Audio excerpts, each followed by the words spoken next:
To taunt you a little bit, I'll just go over and grab my dice out of my bag. I'm gonna go grab mine too. You do that. I heard it on good authority that we're gonna be rolling some dice tonight. Oh yeah? Something tells me you heard wrong. All right, so I want to tell you all a not so secret secret. Some of you in this party, your characters, are criminals. As a matter of fact, more than one of you is a criminal. What? As a matter of fact, I mean, to be literal, I think a mean average of the group are criminals. You broke up. You broke up really bad on that last one. Oh, yeah. Hold on one second. I'm gonna flip over internet to my phone hotspot, my mobile hotspot. Somebody doesn't want you to know us to know something. No, he's about to tell the secrets. He's like, I got a secret for you. Mwah, mwah, mwah, mwah.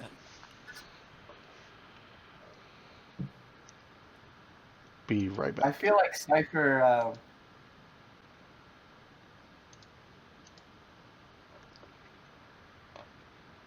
What? No. No, he's Yeah, a mercenary. He's Vesk. All Vesk are criminals. Oh, shh. That's racist. What? There is a truth. Can you guys hear me? Okay. Something. I'm actually kind of disappointed now because if I'd have known that, I would have fleshed out my background a lot more. What's interesting, Bill, that you bring that up. Can you guys hear me? Okay, before we go on. Yeah. Flesh out your background. Since I didn't, you went ahead and did it for me. Yeah. All right. No joke. All joking aside. That's all. He's like, yeah. Yeah. I started with Matt's character because we were just had a couple of. I'm like, well, so you want to do this? I kept throwing him some, some hooks and whatnot. He's like, yeah, it's just whatever you want. So I was like, all right, let's do this. And it kind of rolled from there. I've only looked at a couple, but before I really cemented anything or introduced it into the game, I wanted to do a quick interlude as we started the session tonight. So Cypher was one of those characters who has a CD background, we'll call it. And that is completely fine. I could totally fits with what I see him having done. Yep. So. And something else that Cypher has in his background is he's like all Yosoki. He is a bit of a collector. He collects lots of different kinds of knickknacks and things that I'll let Bill get into. But one of the important things that he's collected through the years, one of the reasons why he was actually picked to watch over young Wesley, his young ward Wesley, as he was growing, is that Cypher, much like Batman, has been known to pick up sidekicks along the way through the years. As a matter of fact, Batman, they seem to die. Yeah, whenever the Joker shows up, that's an alien Joker. That was horrible. Moving on from there. Wow. Yeah, that was bad. That's going to get cut out of the YouTube video, by the way. That will not be making it into the recording. Not one of my finer ad libs. You mean you edit these? Oh, yeah. Well, first of all, yeah, another aside, I learned that I have a really loud laugh at times. And it can get really sharp on the recording. So I actually have it, I've developed a habit going through and actually cutting my worst of my laughs out. Because, I mean, when I'm listening back to the video and it hurts my own ears to hear me laugh, and I hope it doesn't hurt your ears when I laugh. No. Okay, good. I think it's one of those things that you're annoyed by your own voice. It may be, yeah. Not that loud on ours either. Okay, good. Yeah, as long as I'm not hurting anyone's ears. So, prior to picking up young Ward Wesley, the last child that used to tag along with Ryder while he was still living his life gallivanting around the galaxy as a member of the Guild, which is a group of bounty hunters who typically operate outside of the corporate-run bounty hunting organizations of the Pack World system. There was a young woman who actually traveled with Cypher part of the time. Now, she wasn't exactly like Wesley, so she wasn't a ward so as much as she was someone that kind of that Cypher kind of kept a watch on. Her name was Li Xiaoshou. Brought it in here for you.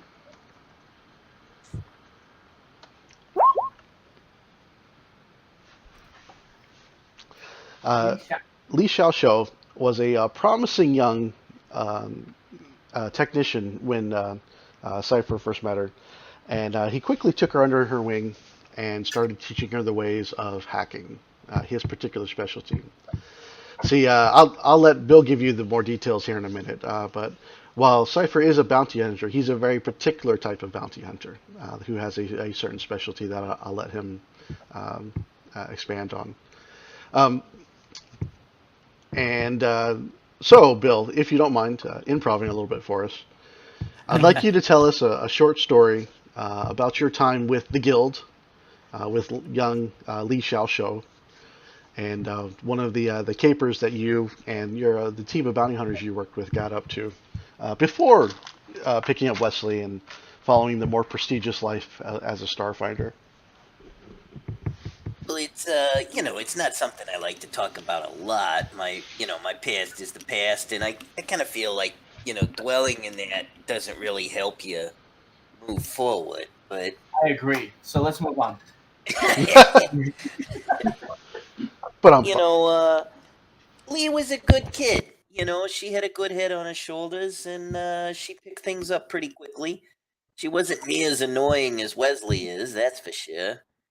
And but we were trying to hack into this system, trying to steal a little bit of information that we were paid to try to get, and unfortunately, Lee got a little sloppy and left a little bit of a trace.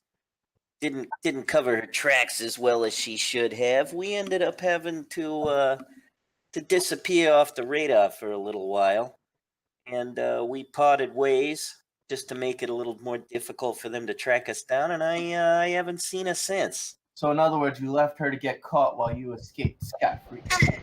That's not exactly that's one way to put it. Yeah. Duly noted. So it's been several years since you've seen Lee. Is that what you're saying? Yeah. I honestly, I don't know what happened to the poor girl. But she had a good head on her shoulders, so I'm sure she turned out fine. I'm sure it was no problem at all. Now, the Guild is an organization that Cypher has not interacted with in quite some time.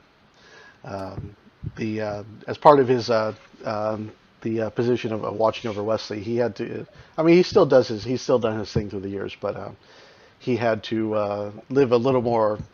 I wouldn't say upright life or good life, but maybe a little bit less on the dangerous edge of things, taking lower paying jobs, but a little bit closer to honest. Now, as far as I know, and this is completely up to you, Bill, you've never actually registered with any of the corporate bounty hunting organizations. So you're still very much a freelancer, unless you want it otherwise to be. Of course, it's your character. No, I definitely would be a freelancer. And inevitably, this is the young Wesley's fascination with the Starfinder Society is actually what drew the group to eventually take that call from Duravar Creel, and which inevitably led you to the events that took place on Absalom Station, which brings us full circle back to the beginning of tonight's session. Absalom Station. A little bit of a retcon. You will not be landing at Docking Bay 94. I'm saving that for something else. As you drop out of the drift, just on the edge of the huge armada that's circling around the planet-sized or small planet-sized Absalom Station, you immediately make contact with the flight control from the Steward organization for Absalom Station, and they give you clearance to dock in Bay 47. This is with our holographically changed ship. Yes. So as a matter of fact, because we'd only partially fleshed that out, we had a name for our captain, Captain Zsa Zsa Gabor. Uh, We're It was going to wonderful, this darling. station. but I do not. I don't remember that we necessarily came up with identities for the rest of you. So if you'd like to, go ahead and you can brainstorm that real quick and come up with an identity for yourselves. And we will say this was all put into the dossier that Cypher had generated real quick and shot into the Drift network so that you can get access to Zorbis. Uh, so Stephen, we know you're Zsa Zsa. And Ali, who would you like to pose as? Oh, go to somebody else and let me think about it. Okay, all right, that's fine. Billy, who do you think you would pose as? Oh, let's see. So the thing we got, how much can it change your appearance? Oh, good question. So the hollow skin, I think it can completely change your physical appearance. The one thing it can't change is if you change your height in the hologram, you have to be careful of people trying to interact with you where you are or not actually at. Um, let me see if I can get you more details than that. What race are you, Jaja? I am, what's the antenna race people? The good looking ones. The really, really ridiculously good looking ones. Really, really ridiculously good looking. Those are I good. am a Lashunta. Are they tall or short? They're normal size. Trying to figure out what else is my height. Oh, so for being a small in stature, you have the Yosoki, you have other Lomerda, you have Skittermanders. You could be a human child. You could be a human child, yeah, or any other race's children. You could just be a child. Or- Kamza, like, let's get you some fresh clothes. Or a You're really, really small giant. The baby giant. Starving baby giant. Pretty sure a baby giant is still like an adult race. All right, let me make some notes here. Cypher, Ryder, Newell, and then switch when he gets here. Colorful, but yes. And since Wesley's not here, we'll let you pick what he looks. All the legacy races as well. So halflings, gnomes are also small as well. Dwarves are not much taller. I'm looking for something really common. So dwarves are still very common. You've already met a few of them in this campaign, as a matter of fact. Halflings are a little bit less so. Gnomes even more less so. Skittermanders are all over the place. Yosoki. So Skittermanders are cute, fuzzy little troll-looking type aliens with big, cute black eyes, 6 arms, and they are very, very, very accommodating. So much so, when the Vesk conquered their planet, the Vesk came down, their warships came flying in, landed on the planet, and the Skittermander met them with a delegation. And the Vesk came out. They stabbed a few of them and killed them. And the Skittermander just nodded in an approving manner and said, "Oh, you're here to conquer us. What can we do to help?" And the Vesk were very, very confused by this. And the Skittermanders proceeded to help themselves be conquered in a orderly and organized fashion. So the Vesk conquered. It was their quickest invasion ever, and they had control of the Skittermander planet. And in the end, historians aren't really sure if this was part of a plan or just the Skittermander in general. The Vesk had control of the planet and then moved on to the next conquest because they've used so few resources on the Skittermander planet because they just handed the planet over to the Vesk. Nice. And trying to actually 6 let me. arms. So that would kind of work with my already kind of 4 arms. So maybe I'll go with that. Actually, I may even have a picture of a Skittermander here for you. I was looking in the book. I didn't see them. No, they're definitely not in the core book. They are. I think they show up in Alien Archives 1. Yep, I got a picture right here for you. I will pop So it up. cute. That is a Skittermander.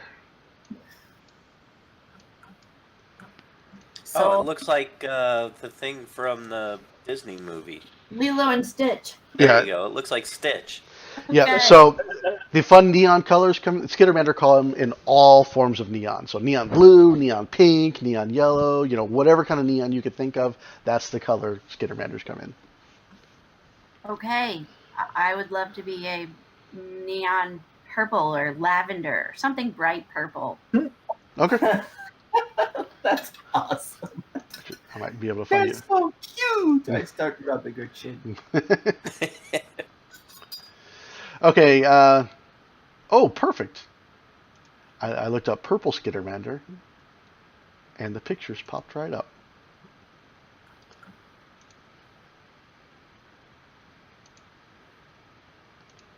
Picture straight out of. Yeah, I won't post that one. That one's not. That's not a playable race, is it? Yeah, it is. Is it really? Yeah. That's totally cool. Uh-huh. It is? Yeah. Yeah, Where? right in Alien Archive is the rules for playing Skittermanders. Oh, Alien Archive. Yep. That's awesome. I just saw the picture. So Love it. there you go. Purple Skittermander. Purple.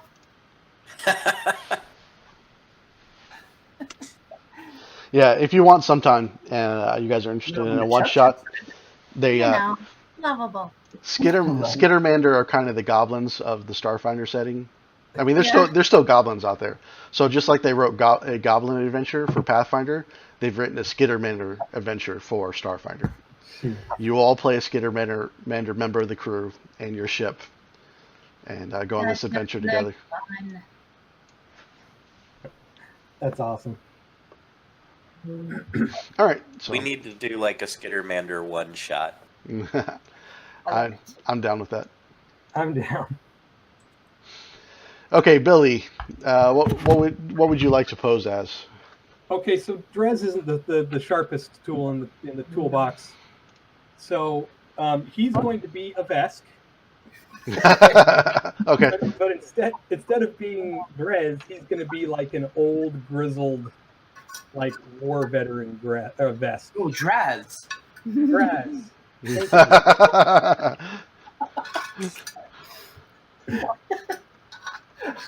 I was trying to think of a name like that, and that's perfect. So yeah, so he's an old grizzled war, like battle scarred, cranky Vesk named Draz.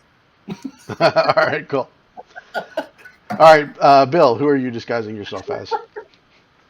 Well, Billy sort of stole my thunder. I was just gonna be another Yosoki. Be another Yosoki, but I was gonna change my name to Mickey. Now your chance to be one of the more intellectual races. Wow. Shots All fired. right, shots fired. Sorry, rare night. All right. Good for you. I'll be a dwarf. I'll be a dwarf. Okay, you still want to be called Mickey? Yeah, I'll be a dwarf named Mickey. All right. Mickey Rourke. Too much feel all at once. I'm ready for more though. We haven't even started. Mickey Rourke the dwarf. Steven. Oh wait, we already know Zsa Zsa, Darling, you already know who I am. and I'm probably butchering the spelling of her name, but all right. Matt's not here yet, so you guys get to pick for the intro. There needs to be more girls in our party. I'm just saying. Okay. That'll be Wesley. Noted. Wesley will be a girl. All right, female. Labeling that first on both of them. We're going to balance out the genders here. All right. So we'll go with race first. What race do you want to switch to be? Where's races? There. What do we need? You can make him Um, a female elf. Yeah. I thought last session, Mike, because I had asked you if I could buy something, and you said that we would do a little role play first before we were getting to Absalom Station. We're still on the other station. I don't know that we ever did that. No. So a little bit of role playing before you get a chance to buy anything on Absalom Station. Yeah, but we were still on the other station, I thought, when I had asked that. Oh no. It wasn't last time. Yeah, It was no. the time before that. Oh well, then I forgot about it. Is there something you wanted to do, or I wanted to buy something because it was all in preparation for this. Okay. so? What do you want to buy? It was the mind circlet thing. Oh yeah. You could have bought that on Zorvis. Yeah. Well, I knew that. That's why I was asking, because we were still there at the time. Yeah. You can go ahead and mark off your credits and add that to your character sheet. That's fine. So I think I make already had. Matt's the android. Let's make him a bug. Oh, okay. You want to make him a Sheeran? A Sheeran? Yeah.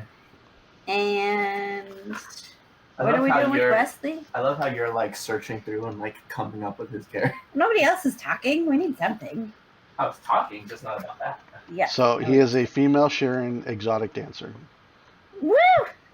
Perfect. So he's a female Sharon wearing a Leia costume. He's darling, I only travel in the finest of company. Well, then I think he needs a partner, doesn't he? I mean, Wesley's gonna be a female, but I want him to be like one of those undead looking guys, like the professor that we ran into. Undead professor. the Yeah. weirdest dancers you've ever seen. Oh wait. You're talking about the floating brain dude? Yeah. Okay. The big. Yeah, they're not undead, but yeah, they are very weird. I'm gonna mess his name up. Contemplative? Yeah, contemplative. No, I don't think that was it. Where's It the, was the one who wrote the awesome speech, right? You're right. Gotta what's get- that? The guy who we wrote the Big killer brain. speech for. Yep. Yeah, he was not undead. He was a contemplative. I'll pull up Trying to find the his picture. I thought you had a picture of him in there. Yeah, I'll be in this 21-2 was his name. Yeah. And this is what he looks like. Yeah, he does have. That's the. Yeah, they have the vestige body and whatnot. Brain. That may where you got the undead impression, because they've got the vestige body. You know, it's kind of sagging and decayed. It just kind of hangs under the brain, but they're not actually undead. They're still a completely living species. They just But have that I could see little why you would think that though. So yeah, you could do that. There was another guy. Are they fairly common, or are we picking weird stuff and everybody's going to be looking at us? That might be. Are you thinking of Gevalar Shnor? I think that's the guy I was thinking of. Okay, yeah, he's definitely undead. That was the ambassador you were working for. Yeah, him. That's the guy. That's the guy. Yeah, he's an Eoxian. Dude. Yeah. That's He's a what he frog. looked like. I mean, but really, if it's a skeleton, can you tell if it's a girl or a boy, or unless they're like wearing a dress? It doesn't matter. Which case you don't really. I mean, Why do we have to be gender specific? I'm sorry. We said we were going to make up a girl. Yeah, he's definitely already decided female Eoxian, and give me a general idea for the look. So we have an exotic dancer already. So it would How be. Wesley dressed? Hold on. Give me 2 Have, seconds. have exotic dancers? I mean, Oh, you can have two. That's fine. how do they make more of them? Do I want to know? Not easily. I'll just put it that way. Yeah. So if you want to make a culture check, I'll actually answer that question a little bit more. How do you spell Eoxian? Eoxian. Culture, help me, because I'm curious now. That would be me. I don't think mine's that great, but I'll look.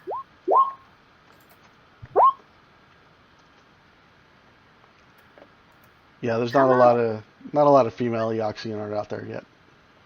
Yeah, apparently not. All right, so culture check. Noel knocked it out of the park with a 21. Are you? So yeah, ever since the Great Cataclysm and most of the population of the planet of Eox converted themselves to undead, there has not been a great variance in the population itself since that time. There is so the original the Eoxians, the original race, they called themselves the Celebrians. Make sure I get that name right. And pull up the OneNote. That's why I've got this.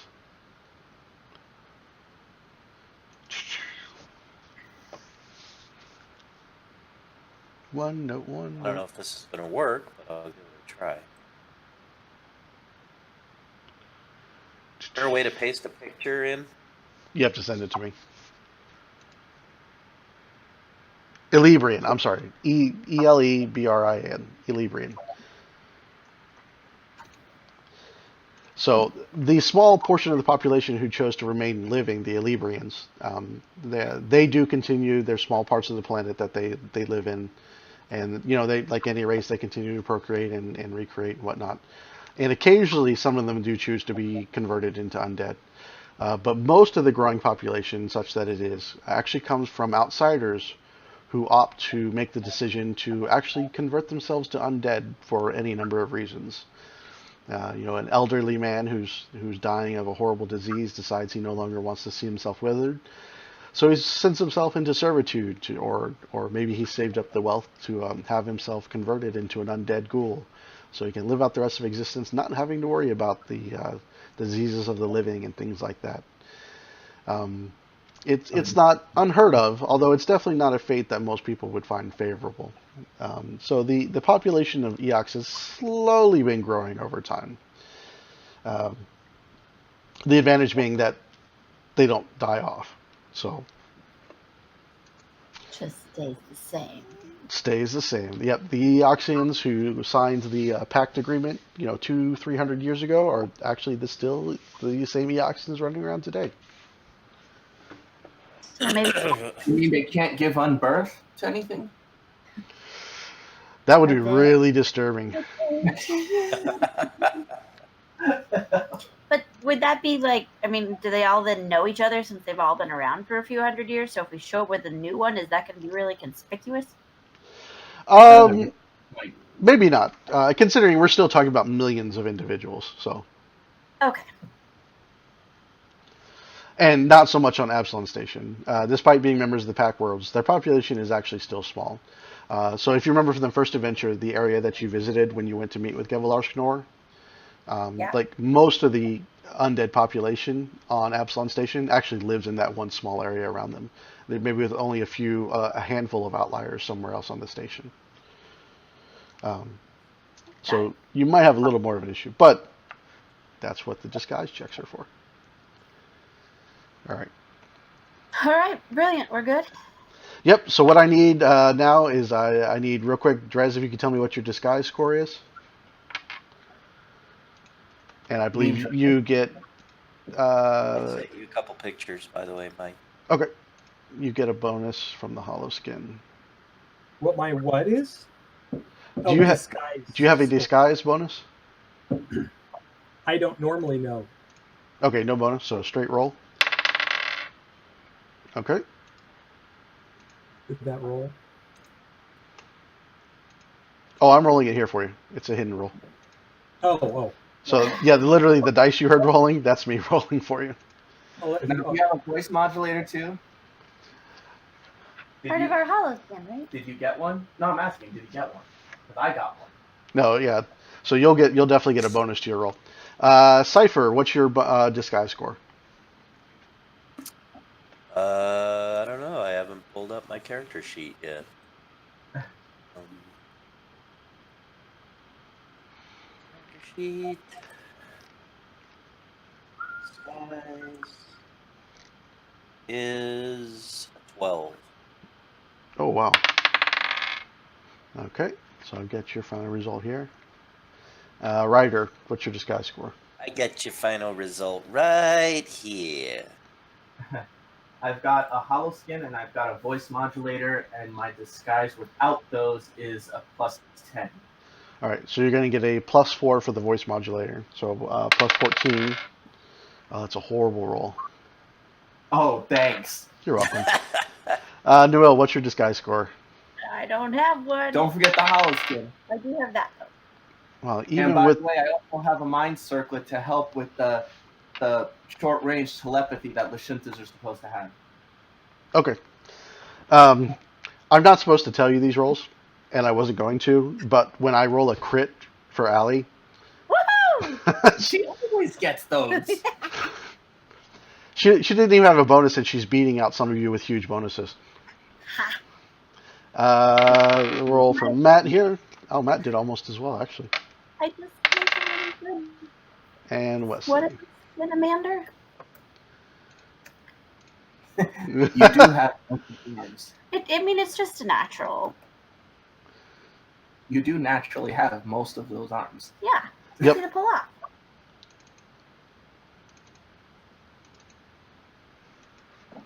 All right. Got this saved so I can use it for the future. All right, sounds good.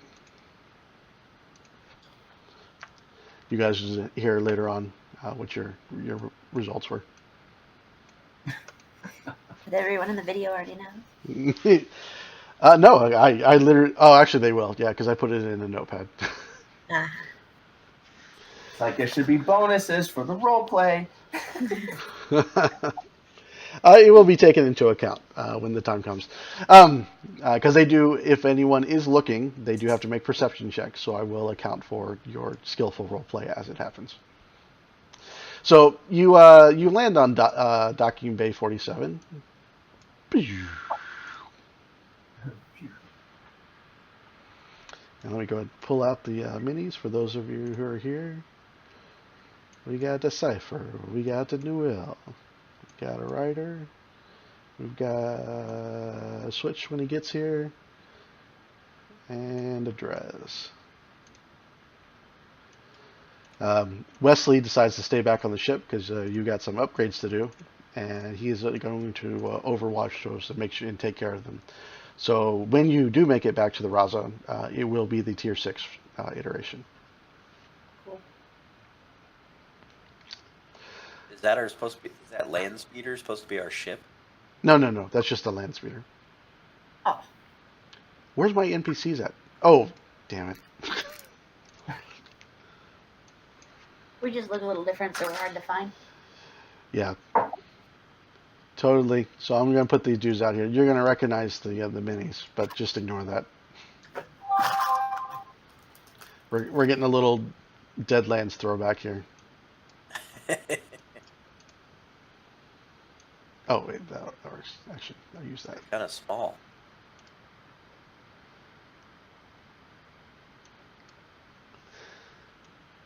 So a pair of steward low-rank soldiers are waiting for you when you disembark from your little private hangar section of Bay 47. And one of them has a data pad in his hand, and as the various groups are coming in, this is a quieter part of the arms around Absalom Station. As you come walking up, one of them moves up to meet you with the data pad in hand, and it kind of looks you over and kind of glances at the group, and it doesn't seem too put off by the eclectic nature of the five of you, and says, Captain Gabor, which of you is Captain Gabor? Darling, that would be me, of course. Oh, that's an interesting accent. Where are you from, Captain?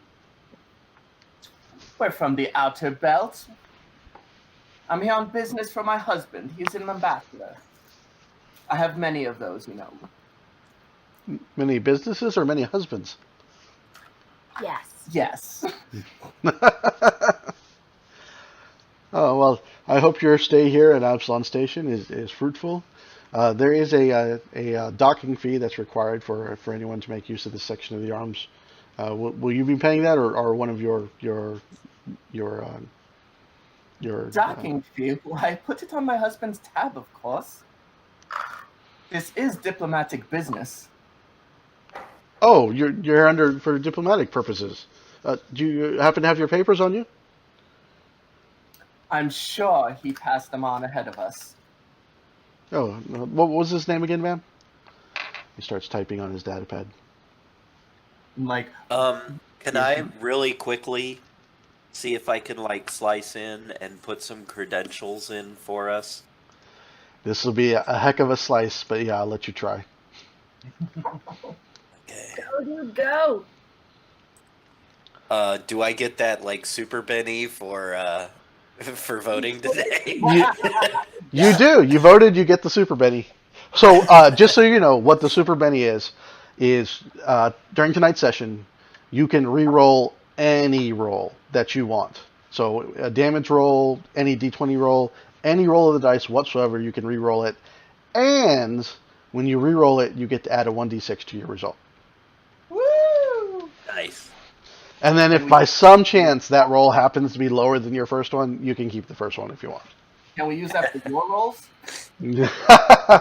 Negative. And I will not be using any super pennies of my own, just so they're special for you guys. So Little I meant side the ones note. that you did for us.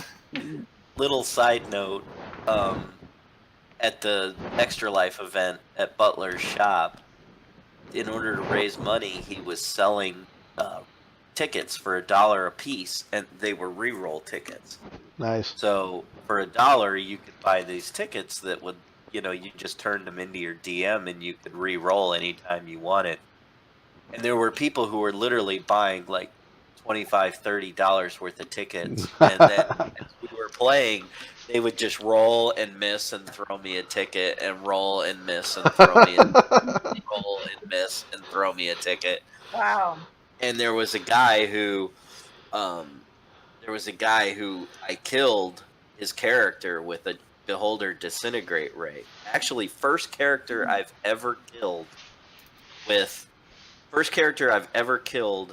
in an organized play game. hmm Like I've never killed anybody in an organized play game, and I hit this guy with the Beholder Disintegrate Ray, and he failed the saving throw, and he was like, "Damn, I don't have any tickets," and like everybody at the table started throwing him tickets, and he rolled like 3 times and finally saved versus the Ray, and I didn't kill him.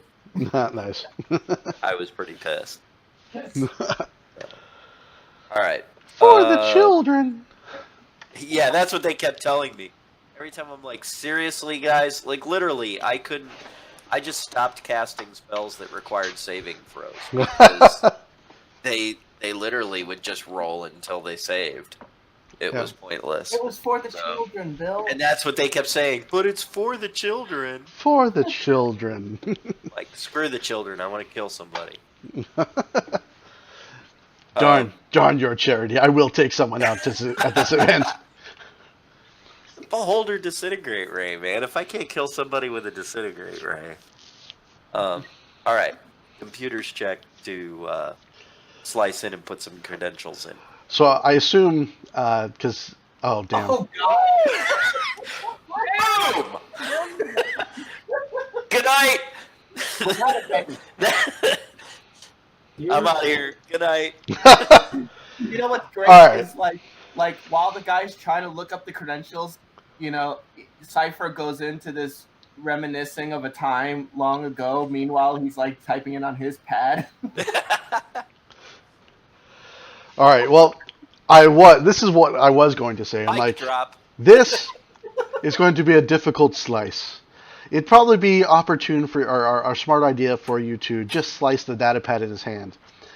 However, before I said that, the mighty crits rolled out. So I'm just going to say you could do this how you want. If you're hacking the local security, in this bay here, you're hacking his datapad. I'm going to let you decide how you put this hack through and what you want it to look like. So who do these guys represent? Who do these guards represent? These are members of the stewards. So they are the universal police force for the Pack World systems.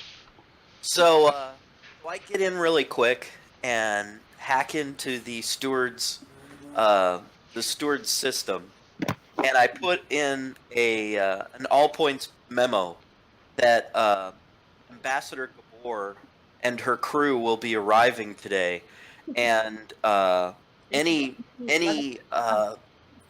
stewards who should encounter Ambassador Gabor should not only assist her in any way possible, but give her complete access wherever she needs to go, wherever her and her crew need to go. And then I have it signed by like the commissioner of the stewards, and post this memo on. Okay, so a little bit of lore that it would be the admiral, crud, I forgot his name. Pulling it up now.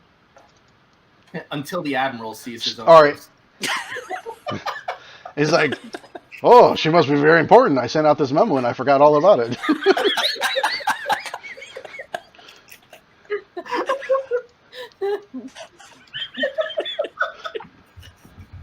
You guys joke, but Director General. So, Director General Lynn Camelon, who is a famously known, he's a lawful good male Karasha Lashunta soldier who has been serving on the Pack Council Directorate for quite a few years now. So the way the Director General gets elected is it has to be a veteran of the Steward organization, and it's a self-elected position. So this individual sits on the Pack Council Directorate board, but they're solely there as an advisory and defense type position. So he does not vote. He doesn't have a vote in the politics of what goes on. He's just there to represent the Steward military and law enforcement arm. But Lyndon Camelon has a long and storied history. This is the kind of guy, when people say his name, so you see on the guard's face as suddenly the memo that you've written pops up. And the man's not even in the room, and he snaps to attention. And immediately pulls the data pad back, looks at Captain Gabor like he's done the worst possible thing and offended her eminence, or her whatever title you gave to yourself, her eminence. And then quickly you see he backs himself away. He waves to the other steward. He's like, "Get out of the way. We're sorry, Captain Gabor, ma'am. I should have been checking my emails before you came today. It's solely my. I apologize sincerely. Please, ma'am, enjoy your time in Absalom Station, and we'll watch over your ship for you. We'll make sure nothing happens to it. I promise." And Cypher looks at the guy and says, "It's not. I mean, it's not a problem. It's tolerance that allows people like us to tolerate a person such as yourself." Oh yes. Oh, don't go critical. These are lovely creatures. Take good care of my ship. Yes, Bip. We will take the utmost care of it. Just don't get too close. I don't like fingerprints. I see on the schedule here that you're got some crews coming in to help your people with some upgrades. We'll make sure they get in right away, and we'll take care of that. And as a matter of fact, we will deduct some time off the time to get the upgrade done while you're taking care of your business on Absalom Station. Because the stewards here will be helping you get everything pushed through as quick as possible. Hell of a roll, Bill. It'll be the last good one all night. But at least So with that, you find yourself passing peacefully and quickly escorted, beyond Bay 47, and you find yourself passing through the arms and back into Absalom Station, which you haven't seen in a few weeks. As always, the space station is bustling with activity. It is the center of the Pack World, so it is a constant destination for visitors, tourists, businessmen, military members, aliens of all kinds, and even some of the rare types of races that you see gallivanting around the galaxy. So I have to ask the question, you're here. It doesn't get any more cosmopolitan than Absalom Station itself, nor do you have better access to anything you could possibly want than you will have here. So what would you like to do first? Were you thinking about heading straight to the Lore Spire complex to check in with the Pathfinder or the Starfinder Society? Were you wanting to go do some shopping first? Were you wanting to look for lodging? My plan. I think we ought to get in and get out. If we need to, if there's anything we need to purchase, we can go someplace a lot safer than this to purchase. Yeah, I was planning but that at we the were same going to. time, we don't want to be too obvious and go straight there if anybody's looking for us. That's why I said we were an ambassador, because we have business with the Starfinder Society. So, I think we could just go straight to. But would what's his name? Jaja, wouldn't she like go find lodging or something? This is a caricature of Jaja, not Jaja. Just I don't know. I don't know. I think Jaja would find lodgings first, personally. I mean, there's no reason why the people she has to meet can't wait on her. She has to see to her, her beauty regimen. Like I said, this is a caricature of Jaja, not Jaja. We have business, and our cloaking device only lasts so long. Oh, that is a good point. Out of character, and this is just me. Others may or may not agree, which is cool if people want to go do some shopping or whatever. But it seems like our last 2 sessions have been nothing that we actually played, have been a majority of shopping. I'd rather go like actually do stuff. I don't care about shopping. I just don't want to get I don't caught. know that anyone needs to do anything. I just want to go straight to the Starfighter Society. Yeah, I mean that's kind of what I'm getting at is, let's go figure out where we're supposed to go next so we can go somewhere and shoot things. Okay, yeah, that's fine. He's just saying that because the last time we shot things, it wasn't really satisfying because we blew them to smithereens. Yeah. Oh, yeah, speaking of which, so I did make one mistake during the Starship combat, which I realized when I was reviewing the session. Those range increments? That's not a limit. That's just the range increment. So there was opportunities where I could have had the starfighters shooting at you, or the starfighters shooting at you, but they would have just had penalties to the rolls, because you were in the second range increment, not the first. But I didn't take those shots. Now, granted, they were very low CR ships, so odds that they were going to actually hit you and do damage were really low anyway. But that also applies to you guys as well. So you have the. I think most of your weapons are medium and long range at this point. That's short. Our flak weapon, I think. Flak weapon is still short range. Okay, so that's literally just one range increment, and you can go up to 3 range increments. So like your really long ones that are 10, I mean those could actually shoot up to 30 away. Wow. So again, it really kind of does steal from X-Wing, because X-Wing's the same way. The further away something gets, the fewer dice you get to roll. Yeah, and as a matter of fact, I've listening to some other podcasts. I actually heard just in the last episode one of the other GMs actually compare the system to X-Wing as well. He said the same thing. He was pretty sure they actually drew heavily from X-Wing, which it's fine if that's what works. That's what works. Yeah, I mean I'm not saying that as a knock. I'm just saying that sounds a lot like the same kind of theory, right? Is short range you get to roll 5 dice on an attack, medium range you get to roll 4, and long range you get to roll 3. Yeah. So, I believe we need to go see what's his name, the head of the Starfinder Society. Oh, Elsabo? Is that his name?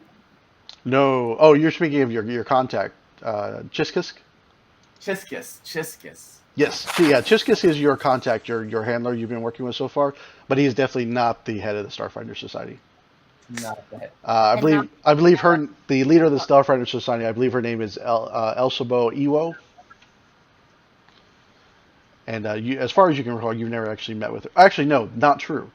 Ryder and Newell would have had the occasion to meet her on a few occasions when she visited the Starfinder Academy while you were attending there. I'm sure she had some guest speeches. Yeah, especially in the situation with the current society. With so many folks who were lost in the Scoured Star incident. I mean, she made a point of coming to the Academy graduations and whatnot. So you're saying that all this time we've been dealing with an underling? Yes. I don't know if they know this or not, but we're sort of a big deal. We are now. All right, so I would think we would go to Chiskis. Okay. Oh, but that looks suspicious. No, with lodge our it looks suspicious if we go to Chiskis? Say that 5 times fast. He gives out missions to us and other people. He has to get the missions from someone. Okay, just didn't know if like ambassador would go talk to them. Well, technically, I wasn't supposed to be ambassador. I was just the ambassador's wife. But I'm an ambassador now. The memo says so. Yep, that's all that matters, and it's from the director general. So, okay, so you pick up some public transportation, and you get a space lift or a space Uber. A Suber. a Suber. You take a Suber, and after a couple quick hours, it gets onto the highways that run through Absalom Station. After a couple quick hours, you find yourself being deposited at the lore outside the front of the Lore Spire complex, the headquarters for the Starfinder Society. All right. As you enter, there's security guards checking as you enter. You quickly flash them your hidden Starfinder Society emblems in your palms, and they wave you on through, and you find yourself within the safe confines of the complex itself. Quote unquote safe. Quote unquote safe. Yep. From memory, because it's really only been a couple of weeks, you find yourself back to where Chiskik's offices, his quarters are. Not his quarters, just his offices and whatnot. And he greets you as you join. He seems to be coming out just as you reach the floor where his office is, and escorts you into his office.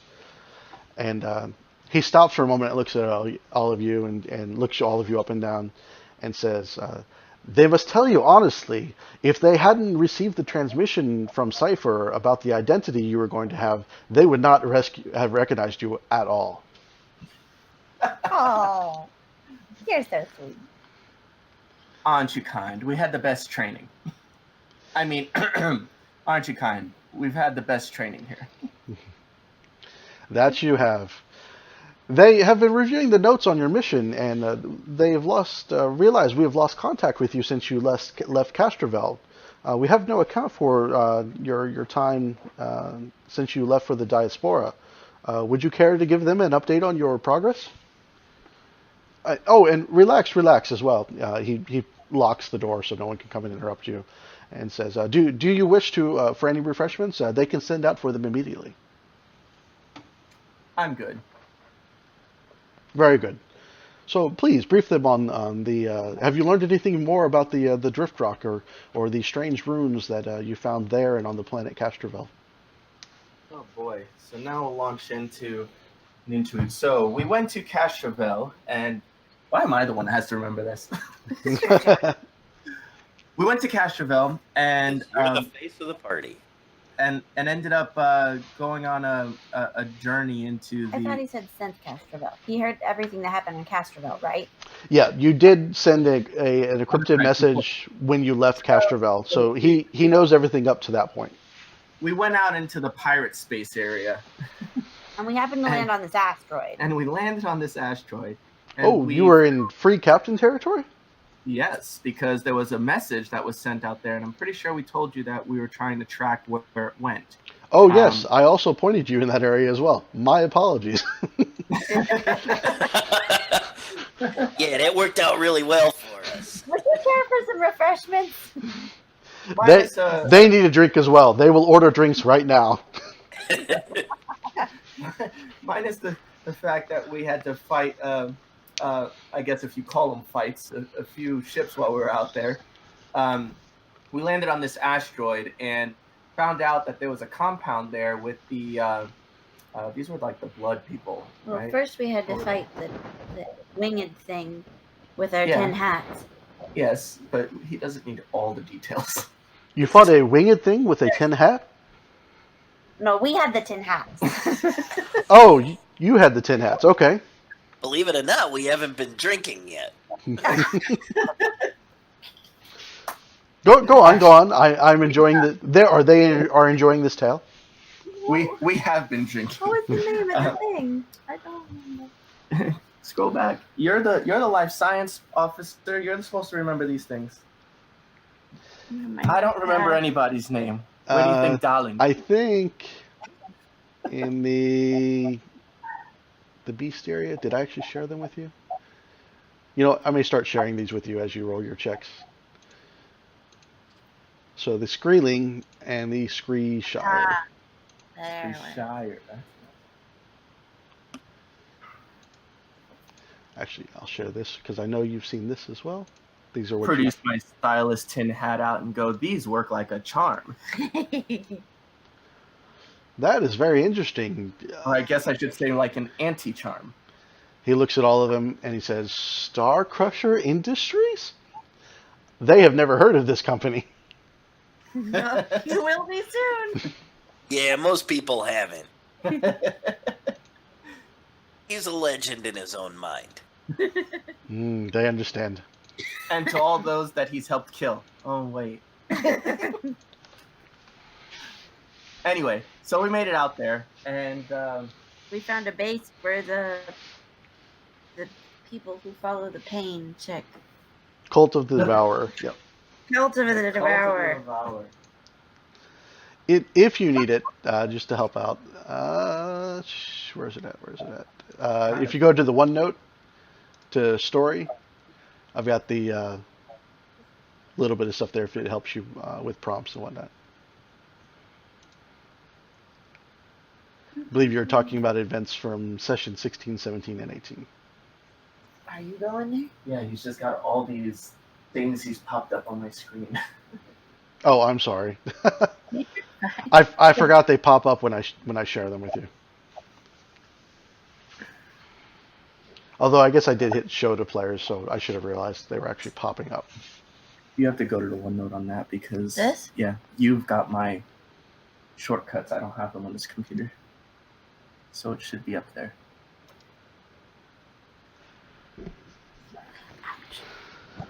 Good. This? Yep. This? Down there. 1 hit point wonder. OneNote. Yay! Now I'm stealing your laptop. So as you're collecting your thoughts, Chiskik, sits down at his desk and he starts, spreads his hands and you see it like this holographic keyboard and this monitor pop up, and he starts entering information and taking notes on your report as you give it to him. Got the strings, and then Cult of the Devourer. We went in, All right, so saved y'all from the lasers. we ended up going into this compound, and they had some traps in there, but thankfully, Cypher and Newell were able to disarm the traps before any major damage happened to us. Needless to say, we searched around there and found that there were a lot of... it was a corpse fleet compound, but it appeared that they... I don't know if the compound was Corpse Fleet or if it was the Cult of Devourer, but someone came in and killed these Corpse Fleet people. It was a corpse fleet compound. Do you have any evidence to prove this claim? I know the Pack World and the Eoxian government would be very interested in this if you managed to find anything to prove that the corpse fleet owned this compound on this asteroid. Yeah, I'm sure Cypher and Newell here took pictures of the area. We were in their computer system. Did we download anything? Well, we do also have the... after we got done in that main area, we Oh. moved on and we got some data cores from the computer system. And we had like that skull thing, and And those insignias, right? all those pieces of stuff.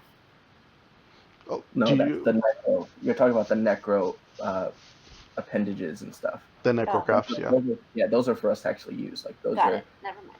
those are just like normal things.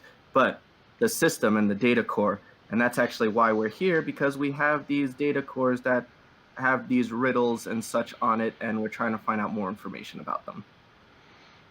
I said, yeah, if you hand those over, they will run those against the computers and see what we can learn real quick. You mentioned an insignia. Do you have it with you? We produce what the insignia looks like. It was like this skull, like flaming skull, I think. Yep, and you actually have a in your in the journal under player handouts. You have the under items. The oh wait, no, not under items.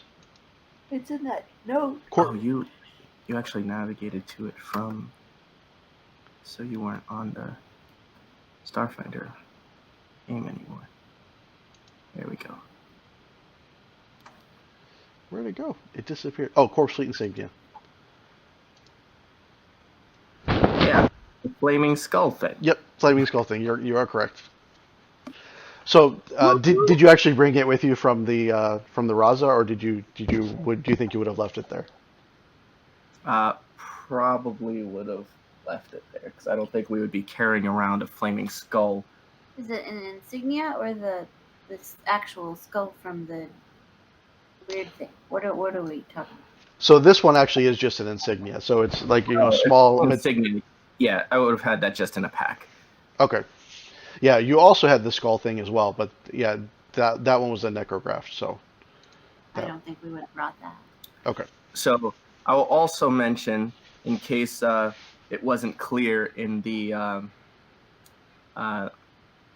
initial message that we sent for our arrival, that we also were tipped off that someone in the underground is hunting us and has a heavy price out for us.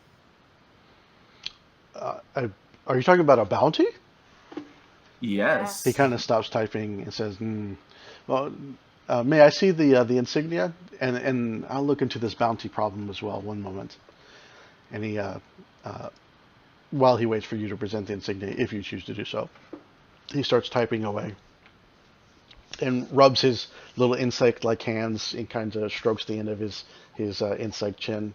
And, yeah, so for now, I would say that we would produce more of like the image of the insignia we saw rather than the insignia itself. Okay. So yeah, he glances over and takes it and looks at it closely, puts it close to his face and looks at it and hands it back to you and says, "Yes, yeah, I believe your analysis is correct. That is definitely an authentic Corpse Fleet insignia. I think that would be proof enough to indicate that the Corpse Fleet is involved in this matter somehow for sure. And that is a grave matter indeed, honestly. This bounty, I'm quite concerned about, or they're quite concerned about this as well. And yes, they are seeing it here. Although this is not a sanctioned bounty through the Pact societies or through the Pact associations. I did say it was an underground bounty. Oh, they did not hear that part. They understand. They are tracking down. Did we find out how much it was for? Like, is it a lot? Yeah, I'm still curious because I haven't heard it. But if you see the bounty there, may I have a look at it? Oh yes. So he pulls it up and like turns the holographic, keyboard around, and you can see the screen from this side. And he starts thumbing through, and you can see there's 15,000 credits have been put on each of your heads. They haven't even distinguished me amongst you guys yet. Yeah, they go through. Turn us in. Cipher the Yusoki, and they keep going through the list, and they get to you see Ryder's picture pop up, and it actually says like some dude who hangs with them, and they go to the last one, and you're a little bit startled because you see listed next to Switch's name is actually a bounty for 30,000 credits. Listed within the bounty are for crimes against the ruling government of the planet of Xerxes.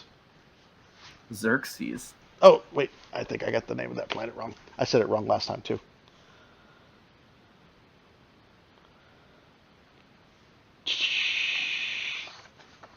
Okay, I'll tell you the planet name in just a second. But yeah, so it lists a planet there, and they've apparently lumped another bounty into this bounty as well, and says he is wanted for crimes against the ruling government of that planet. And actually the planet is Avalon. Avalon. I could see how you could confuse Xerxes for Avalon. You know, this is actually like the third time I've confused those two planets too, as a matter of fact. Or no, I'm sorry, it's the second time I've confused that.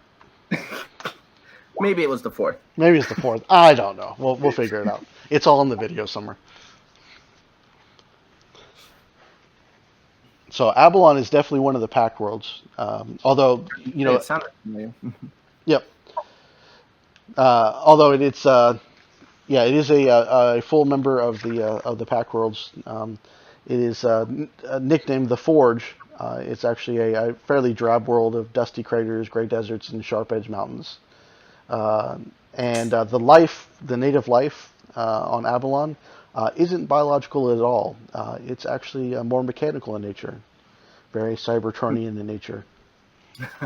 So, like the android home planet? Yes, yeah, androids are very quite populous there, along with several other species of robotic individuals. Oh, but I'm sorry, they don't use the R. They don't use the R word there. Does it say what he's wanted for? No, actually, yes. It says sedition, cooperating with rebellious elements to overthrow the rightful governorship, and it says he was involved with an organization known as the Pathfinder Society. Wait, what? The Pathfinder. Starfinders, all guilty on Avalon. I've got it right here. The Android Abolitionist Front. Who are known for? Abolishing androids. Abolishing androids. They're actually a. You're not really sure you classify them. Although what's written into the bounty makes it sound like they're a terrorist organization. What little you know about them, they seem to be actually a group that opposes the enslavement of the android race. Which, I mean, as you all know, without any rules necessary, you know, owning an android is illegal in the Pact Worlds, but there are definitely still holdouts across most of the galaxy. Many places where Switch, or people like Switch, would be considered property and not people. It's understandable, being that they're robots and all. Oh, wait, we don't use the R word.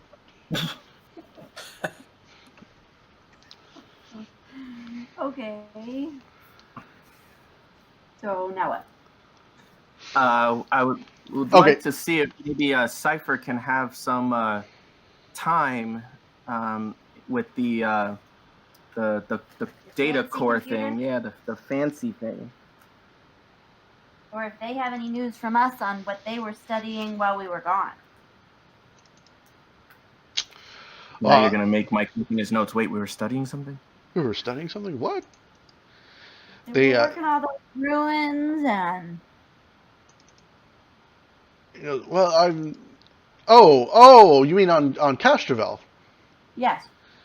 Oh, okay. No, nothing important has been reported, but the beginning of the archaeological process there, the dig it's going to take quite some time for them to learn all that they can from the site. I'm sure that the site that you found will prove to be a wealth of information over the coming years, but it's just a little too soon for that right now.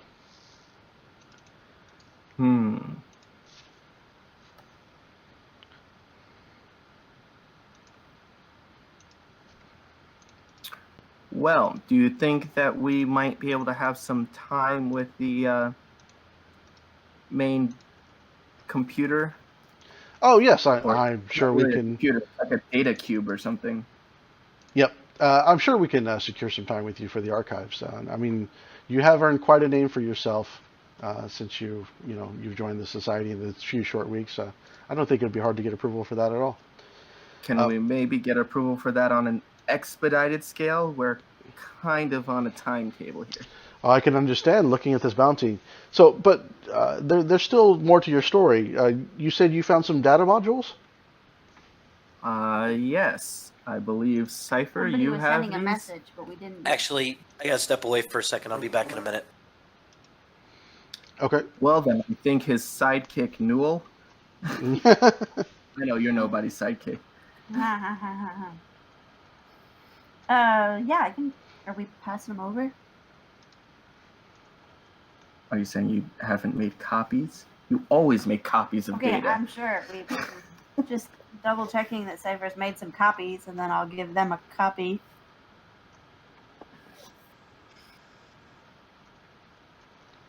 Still there? Yeah, I'm here. Where did Draz go? That's a good question. Where did Billy go? Sorry, I'm here. I forgot I was on mute. You've been talking this whole time, haven't you? Sorry, yeah, I keep having to be mute because I've got a daughter acting up. So. Oh, that's okay. We've all been there. Mm-hmm.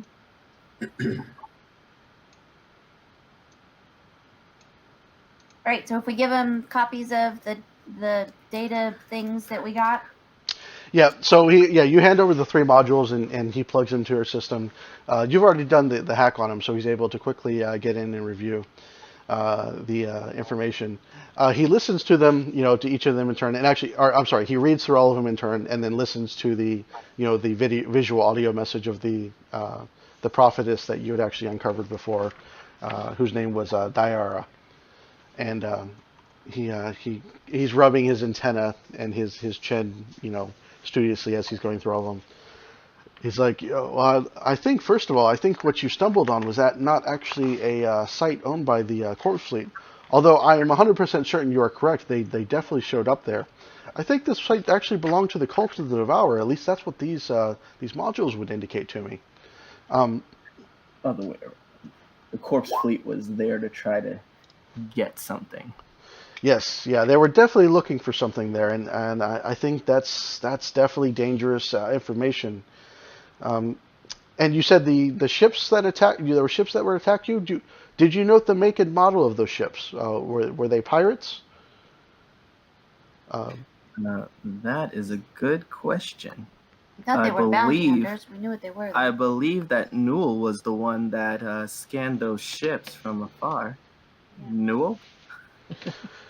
So, to recap for you, so I won't torture you, you were actually attacked twice. The first time was by the pirates, the Rusty Rivet.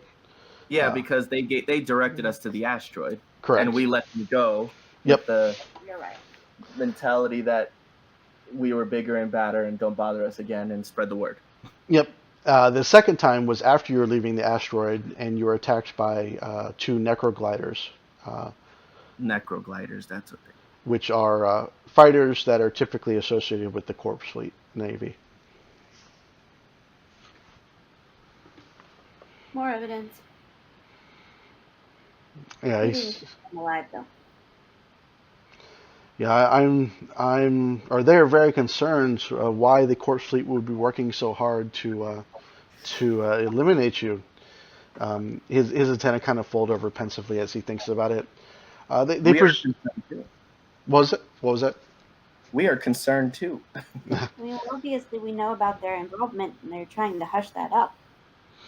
Yes, they presume that means the Corpse Fleet are now searching for the stellar generator as well, and they've decided that you should be eliminated and taken out of the equation. Perhaps they have something to do with this bounty that's been placed on you as well. I'm not sure. I will have to start digging into that. The Corpse Fleet is not to be trifled with, though. This may be a bigger problem than I thought it was. Than they thought it was. And its schemes perpetually frustrate the Eoxians here on Absalom Station. They know that for sure. The Eoxian delegation, led by Gevlar Snor, they diligently report the efforts of the planet of Eox and all their efforts to undertake to curb the Corpse Fleet activities. But the truth is, they never seem to make a dent in the threat. They think, given your run-ins with the Corpse Fleet late, they will keep their antennas in the air. Their contacts in the Eoxian embassy here on the station have worked with a bureaucrat and historian and Eoxian's Ministry of Eternal Vigilance named Juanita Trucks. They think that might be a good point of contact for you to do some investigation about this Corpse Fleet. She is posted in the city of Orphis on the planet Eox, and she handles all of their incident reports and whatnot that are delivered there. According to their contacts, Miss Trucks recently received some indications that the fleet's agents were up to something. perhaps they were more involved in your mission as well than we thought. Or, Do or you trust this? I don't want to say person, undead. Juanita? Yeah. Juanita Trucks? Do you trust Juanita? They do trust her, yes. Um, Maybe our alter egos could go visit her. Well, she's on EOC, so we would be leaving. Yes, but if he's going to send ahead a notice that we're coming, like, we don't want it out there that we, like, actual us are going there. It would be better to send That's a it good point, because EOC alter is still egos in there. the packed world. Well, and anybody could hack the transmission. Well, and it's still within the pack world, so heavily populated. And if the corpse fleet is heavily associated with the Eoxians as well, then it stands to reason they would have plenty of spies in that area. you might be correct. Although I think you can trust Juanita Trucks. Trust Juanita Trucks. Trust Juanita Trucks. She was actually a living being not too long ago. She was only recently converted into a ghoul maybe 10, 12 years ago. And she has worked quite diligently in her new position at the Ministry of Eternal Vigilance. All of the reports that are sent by her, the ministry that she oversees, are sent to the council. And as a member of the Starfinder Society who assists and advises the council, they have access to these reports. Then they believe them to be sincere. Now, they must warn you, she is not a law enforcement agent of any sort. And I'm sure she would only be able to give you information and will probably not be encouraged not to get involved with any corpse fleet activities or the direct resistance of such activities. Okay. Juanita Trucks. Well, I would say that we would like to, while that's a good lead, we'd still like to get access to the archives and then be on our way. Oh, And yes, as of course. As Newell said, if you can send some credentials for our alter egos So that she'll talk to our alter egos. to visit, we would appreciate that. Yes. And by we, I mean actually like us here and not like me and my imaginary friends. Oh, so they understand correctly. Do you want legitimate credentials for yourselves to visit her, or your alter egos? They are very confused by the current scenario. We're just trying not to rouse the bounty hunters, and so if they don't know where we're going, and you tell them that our disguises are coming, then at least we're not passing our names around, and hopefully we get around without too much trouble. They understand. Yes, what she said. They will be sending credentials for Captain Gabor and her crew immediately. And meanwhile, if you don't mind, you could give us actual credentials just for us that we can show her once we're there. That way we have our cover, and then she can know who we are. They believe you carry the credentials with you as you speak in your palms. Okay, so that's enough for us. They would hope so. Juanita's job is to interface directly with the directorship here. Okay. They believe that should be enough to earn you an audience with her. Okay.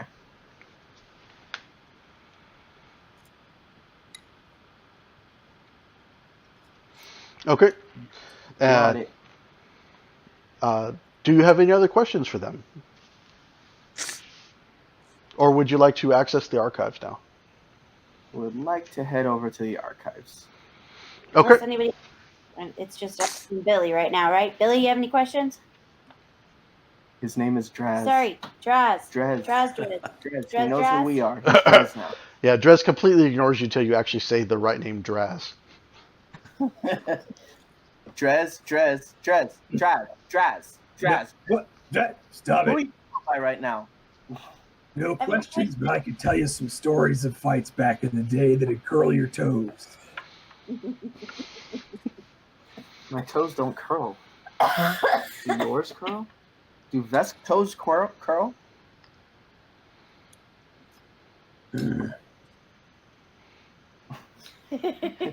Puny races. Bill's still in the back, though, right?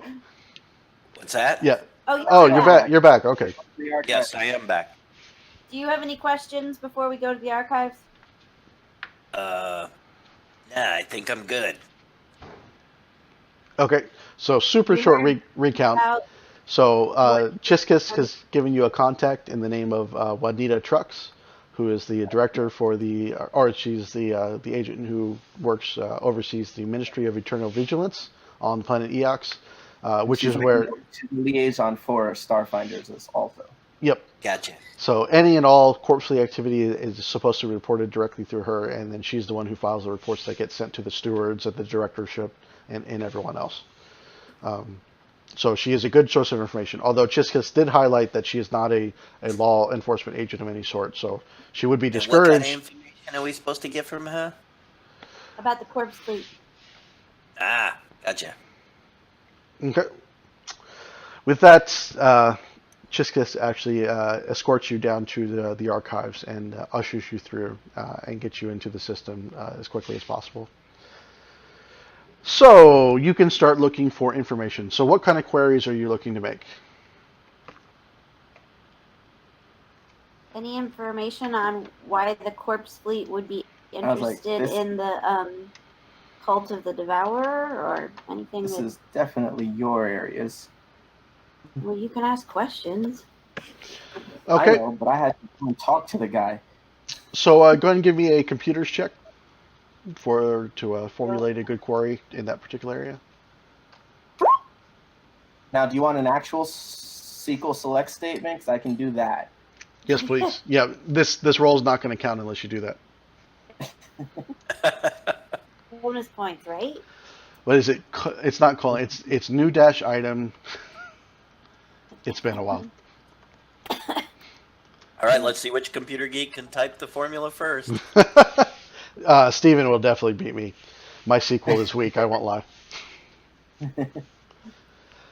I only use SQL for one thing right now, and We're waiting. I don't see a query. For me. I'm getting her sheet up so she can roll her computers check. And she killed it with the 36. So, Oh my God. You don't roll low, do you? Not on purpose. Did you check her sheet? Is it like accurate? so I don't know that you ever fail like a skill check. Did I just curse you for the rest of your days? Probably. yeah, do not anger the dice gods. They're fickle deities.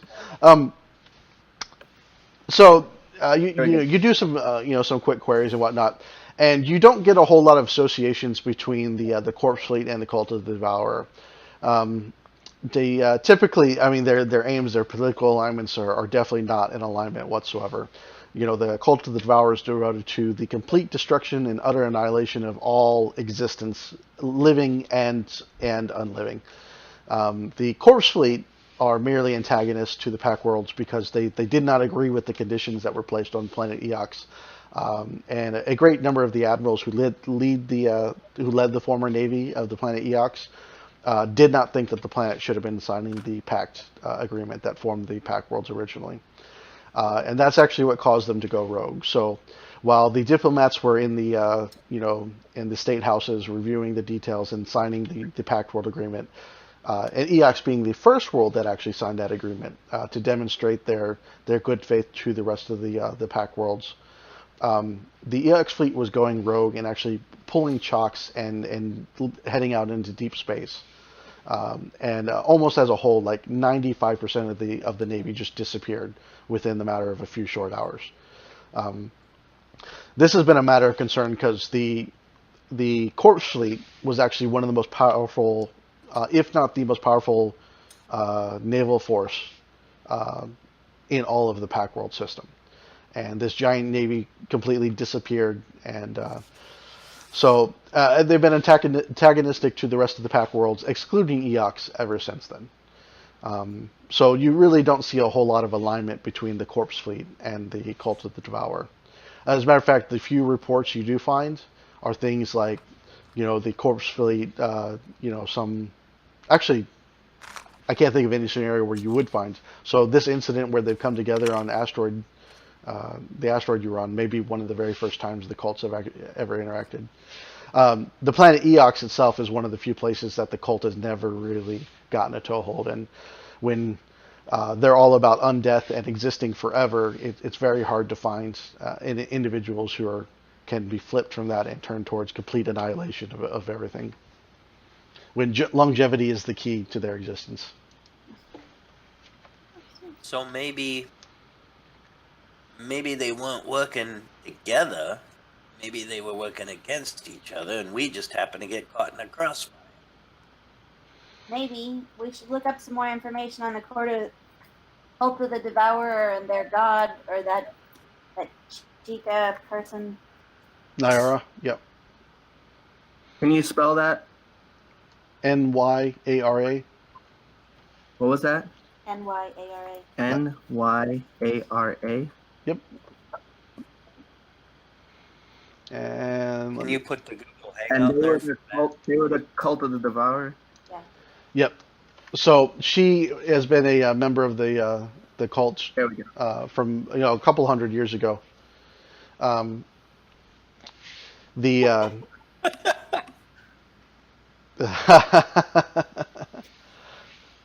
Yeah, Where secret equals high.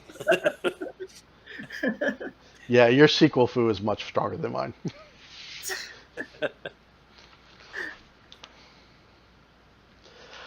All right, so I even forgot where I was. Sorry to distract you. Yeah, I was deciphering I was like, oh, this is interesting here. Let me read this. Huh. I could use a code like that. I just did a table association between Corpse Fleet and Cult of the Devourer where they were associated with each other, and it was this high secret with a subject that was containing the word Niara. That's not very Does he good. even need to roll now? No, I'll just give it to you. So yeah, that's a freebie right there. You So can roll, or you can write the code. So Nyara became a prophetess, a prominent member of the cult of the Devourer several hundred years ago when she used to put herself through painful rituals, and through these events, the bloodletting, the torture of her own self, the intense fasting and whatnot, she would have these very Nostradamus-like predictions. And many of these ended up being written down in the book that I mentioned in a previous session. And then large portions of the cult of the Devourer have become obsessed with her writings and deciphering them. And that's actually what pointed the cult of the Devourer at the search for the stellar degenerator in the first place. Although, from what you can find in the archives, from as far as the Starfinder Society can tell, she's much like Nostradamus. A lot of her divinations and whatnot are vague enough that they could be applied across a broad range of events. I just love the fight in Irish. Old Galarian philosopher who predicted the fall of the Starfinder Society.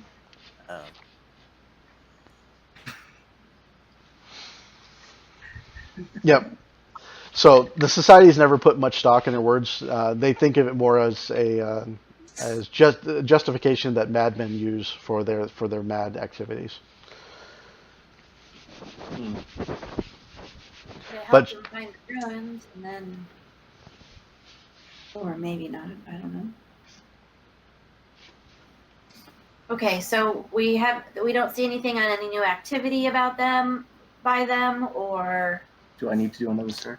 like anything to know where they're going or what they're up to next. Like, No, but there is a little bit of data. So the cult is always spread out all over the place. As much as it seems like it'd be self-defeating to have a cult that's devoted to destroying and devouring everything, somehow the cult seems to survive and exist in little pockets, little groups, all over the place, excluding Eox, like I mentioned before. Recently, though, there has been a few reports by agents out in the field of cults up and disappearing, packing up entire operations and taking off to the stars, and with very little information about where many of the cultists are going. But apparently word is of something big is spreading, and the cult is beginning to mobilize itself. Great. Unfortunately, when you query for potential destinations, that information is not included. All right. So next is it go see Juanita. Anything else anybody can think of to Google? To Google.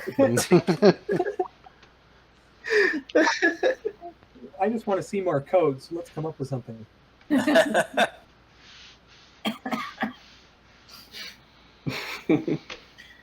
Would you prefer link statements? What about? I can do link to anything more sequel. about like what's any more about the legend of this weapon they're looking for, what it does, or anything to do with that? Oh, yeah. What called again? That was the Stellar yeah, well- Degenerator. That's Stellar Degenerator. Degenerator. So, being new information, so this is your first time since you left Castrovel that you got back to the archives.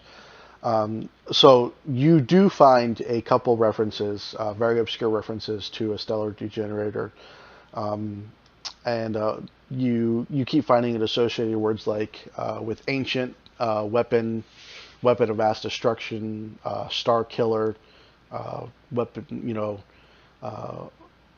You do find you also find a single reference where it says the stellar degenerator had only been used once, although it doesn't say who used it and who they used it on, and then it disappeared from history. Is there Do we anything know there about Calderon? who created it, or No, like- there's no information about who created it, but it does say the one time it was used, it literally did exactly what its name said. It de-energized a star and turned turned it into a solid mass, and completely de-energized it. And destroyed that solar system. Essentially destroying the entire solar system. Yeah. but we don't know like who these legends are about, or Can I do a cross-reference between the Stellar Degenerator creators and what was your parent race name? The Maltar. Maltar, and see if there were any references that like cross like their symbology or anything like that. You do get one hit, and it's only the reports that Chiskus has been putting in that links your search for the runes and their connection to the Maltar, which were also found on the Drift Rock, which they believe is a piece of this stellar degenerator, or this object that you're now calling the stellar degenerator, based on what you found on the asteroid and Castrovel. Aside from that, no, you find no other entries. all right. Well, we better get over Juanita because it seems like they're 2 steps ahead and sort of a bad thing. Why do I feel like waiting to poop? Time to get going. Is that a rumbling in your tongue? Oh, so Matt, are you on voice yet? Yeah. Okay, so I just want to let you know, while you were gone, they've come up with. We haven't named your character yet. We were leaving the name to you, but they did come up with your holoskin disguise while you're on Absalom Station. So I'll just do the whole group overview. Drez is now disguised as Draz, an old, war-torn, grayish Vesk with a bad attitude and full of old war stories and whatnot. Cypher is running around looking like a dwarf named Mickey.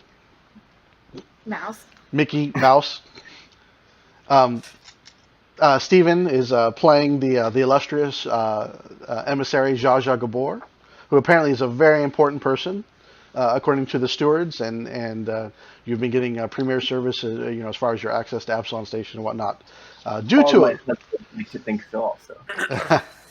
Also, Newell, although she's not named herself, is running around looking like a purple skitterbander right now. I believe she goes by the name of.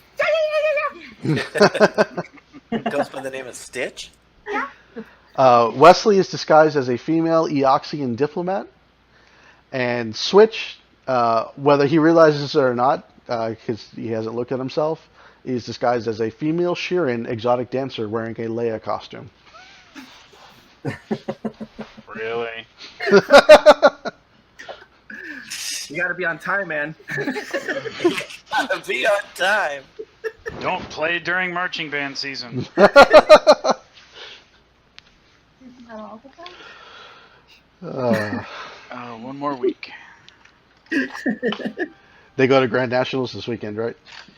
Yeah, Grand Nats is this weekend. Cool. Well, I hope they do good. 3 shows: Thursday, Saturday, and Saturday. Wow, 2 in one day.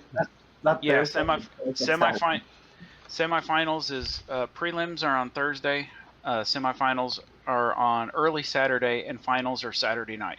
Oh, so you're planning to just already be in the finals? Yes. Got it. Okay. Yeah, well, I'll be honest. They really are. They really are that good. Yeah, it would be atypical if we didn't at least make finals. Yeah, I've watched several of their shows through the last several years actually, Yeah, and just they're a just very wait good for this program. one, Mike. Once we're able to post the show after this last one, yeah, it's a really good show. Cool. Yeah, let me know when it goes public, and I'll Oh check yeah, it I got out. a few folks that want to see it. Okay. All right, so back to the adventure. Speaking of shows, sorry. Where are we gonna be next week? Well, I'll be. Speaking of shows, next Thursday, 15th.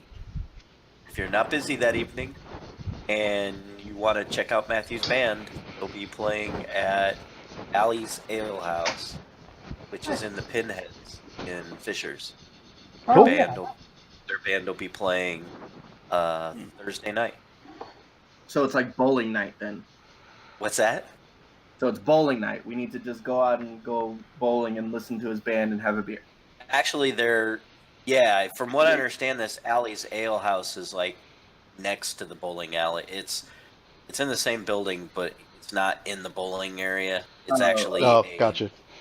It's actually like a restaurant/bar, and they have a stage, and they do small local bands, and they do open mic nights and stuff like that. And so yeah, Matthew's band will be playing there at 7:00 next Thursday. So let's go have a guys' night out beer. There you go. Come out, have a guys' night out beer, and listen to Matthew's band play. We got a gig, man. Isn't your baby volunteering me to babysit? The no. You can't drink the beer anyway. Looks like Ryder dropped off of Roll20, by the way. What? Oh yeah, I did.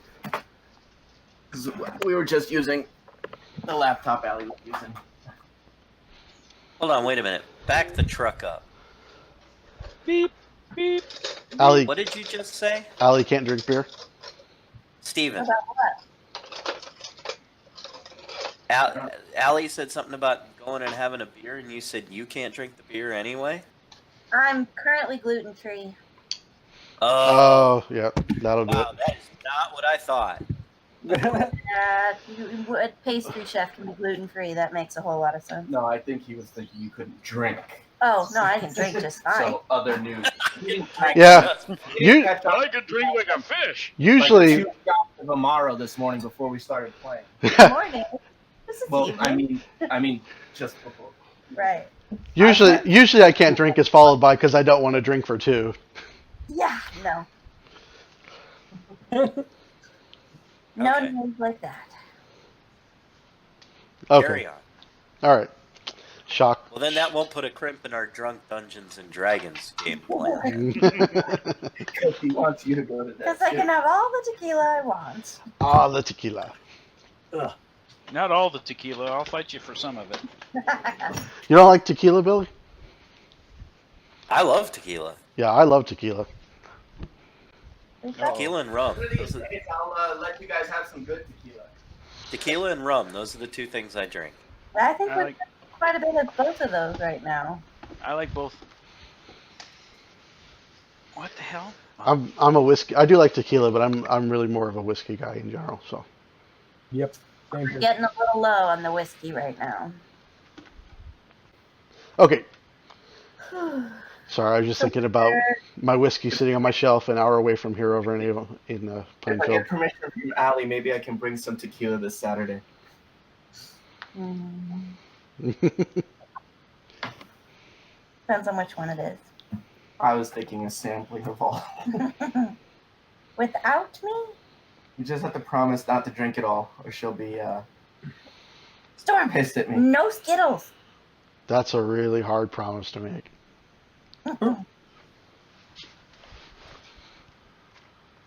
All right, so the crew meanders back to Bay 47. Are there any stops you'd like to make along the way as you're leaving Absalom Station? Man, I don't even know how many credits I have.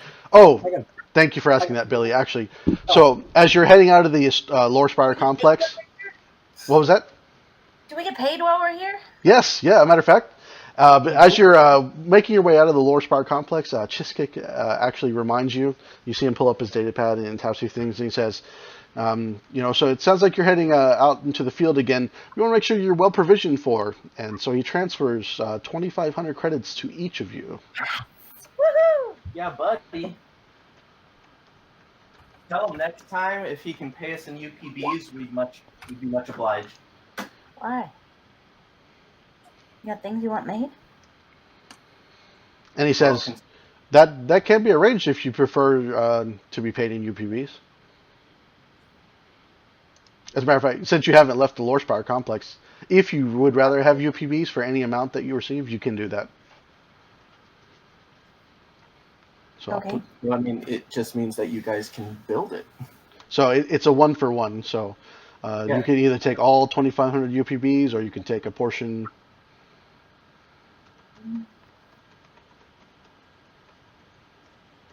I'm good with credits myself.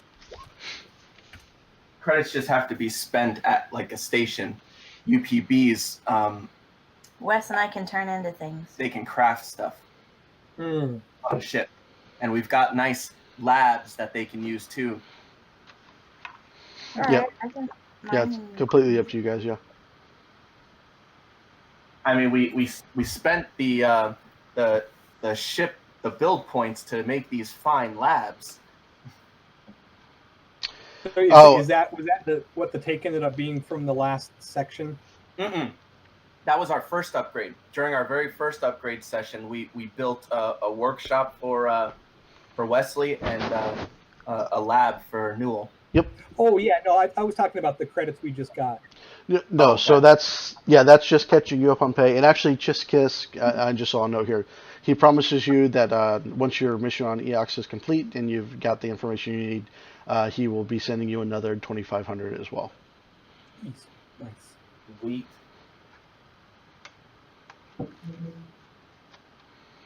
Okay. I'm looking at one thing real quick to see if I'm. Okay. So yeah, if you want to do any purchases, now is the perfect time. Before That you. was not the perfect time. Stop trying to entice us into. So while you're doing a little bit of window shopping, while Drez is looking around.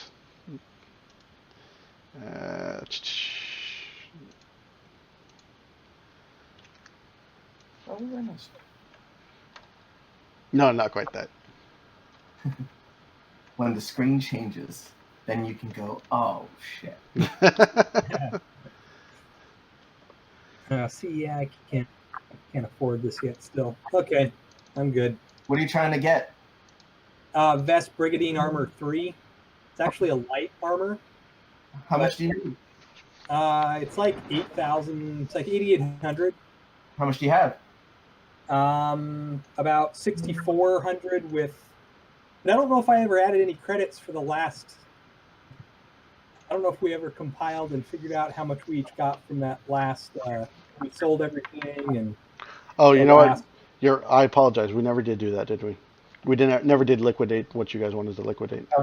I was gonna say, like, I don't know what's your wealth with your credits and stuff. I'm sitting at about 35,000. My wealth right now is 12,622. with your credits and UPBs? Yes. It doesn't include it. You have to add it in. Oh, And do you have all your items costed out? yeah, all my items are costed out. Let me add my credits and UPBs.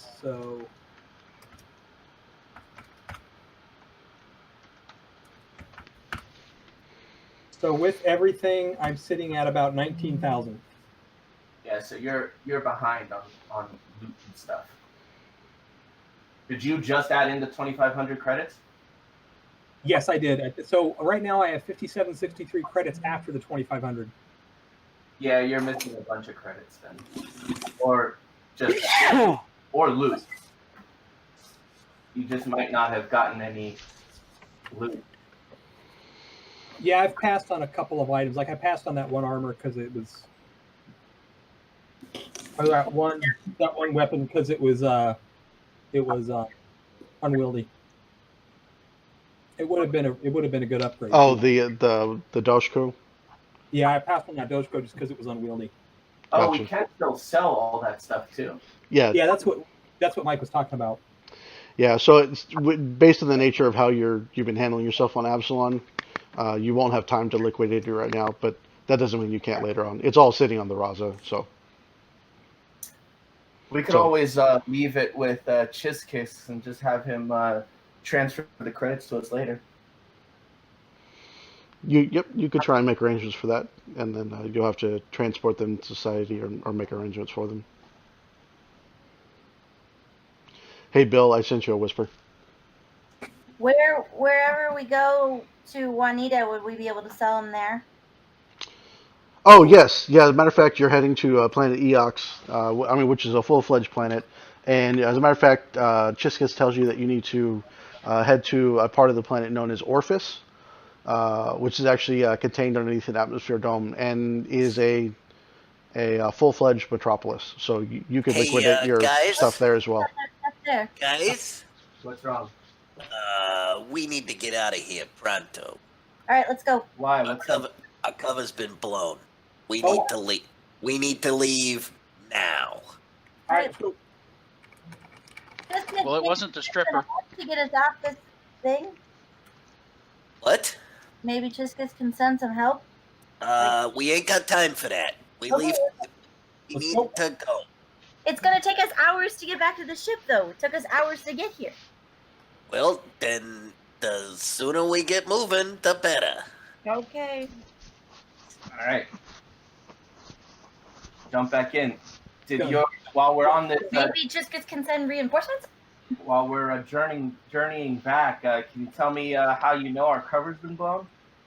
I just got a message from Clara. She says that my encryption was good, but not good enough. They know we're on Absalom Station, and bounty hunters are looking for us. Leave as quickly as you can. So they don't know our cover; they just know that we're here. So Well, and they know that I put you in the system as Ambassador Gabor. Uh-oh. all right. Well, then I'm changing my disguise. Good information. The rest of you are screwed, but I'm changing my disguise.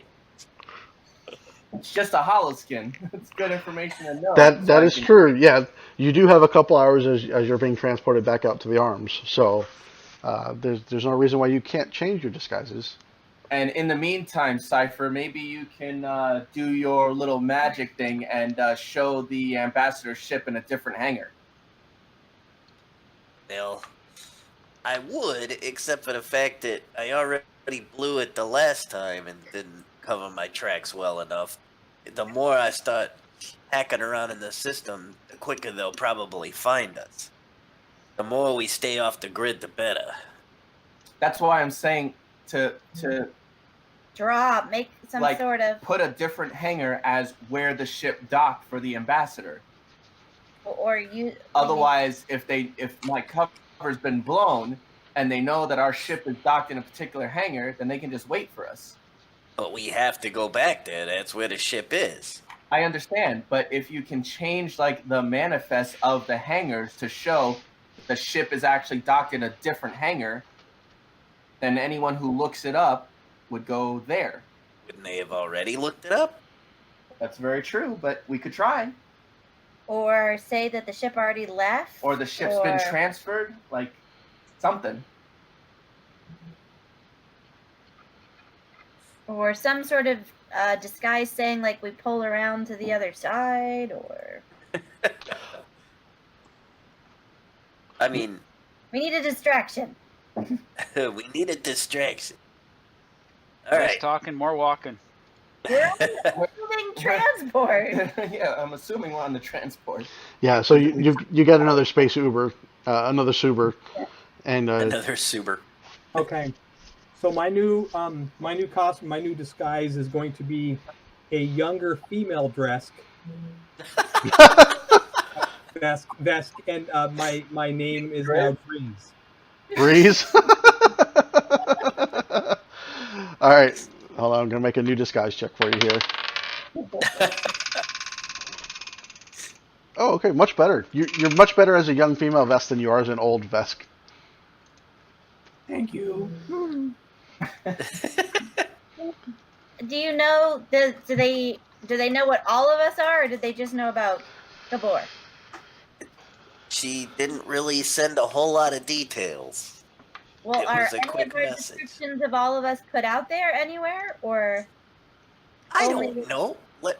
Let me hack into the system and see if I can figure out what they know. I'll try and help. I am totally going to change to be one of those contemplatives. Okay. Check out the big brain on Brad. You're a smart motherfucker.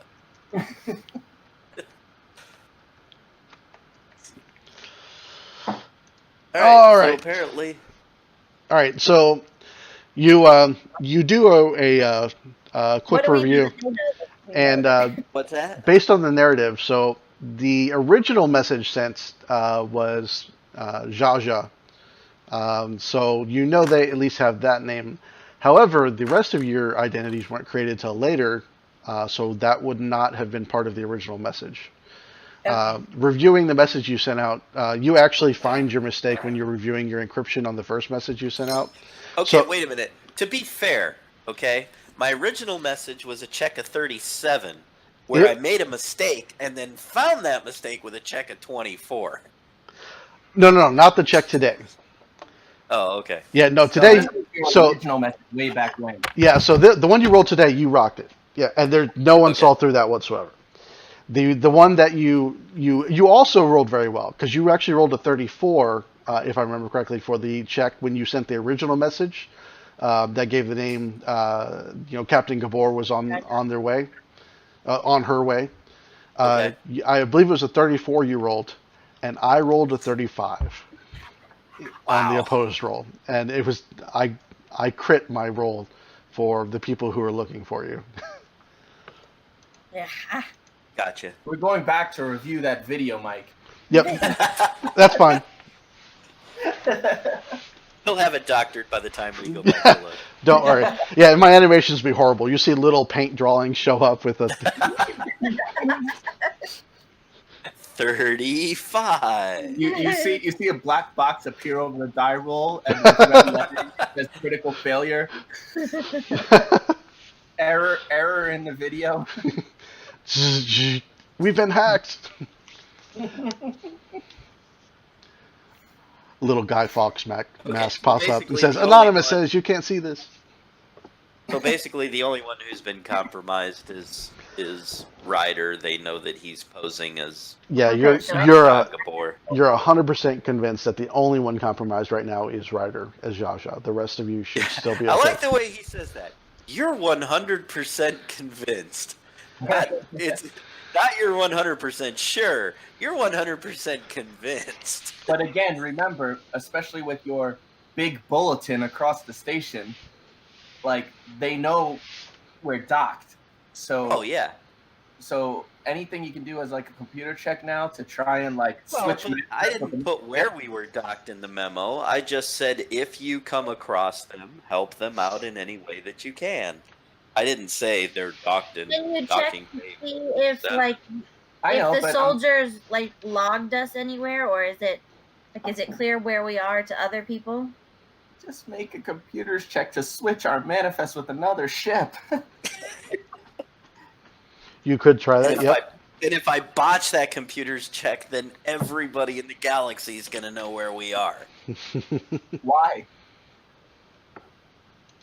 Because I'm a harsh GM. The worst case scenario of it is that you don't switch it and it stays exactly as it is right now. No, the worst case scenario is that somebody's watching to see if that kind of information changes, and then they see me do it. And all right, fine. You I thought asked you for were it. in that cipher. I had trust in you that I guess was misplaced. Oh, shot right in the gut. You know, I've been doing this just a little bit longer than you've been alive. I mean, Wesley could be like on his own, like. I got underwear that's older than you, kid. I know when it's smart to stay off the network and when it's smart to try and mess around. And it's too hot right now. Noel, you rock computer checks. You could do it, right? There's the double curse. I'm a team player. Rookies. Just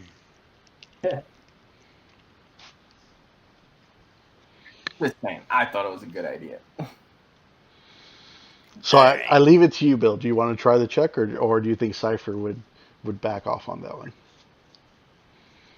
Personally, I think Cypher would go dark. This is how Lee ended up disappearing. The kid wouldn't listen when I told her not to mess around. Can we just erase where our ship is?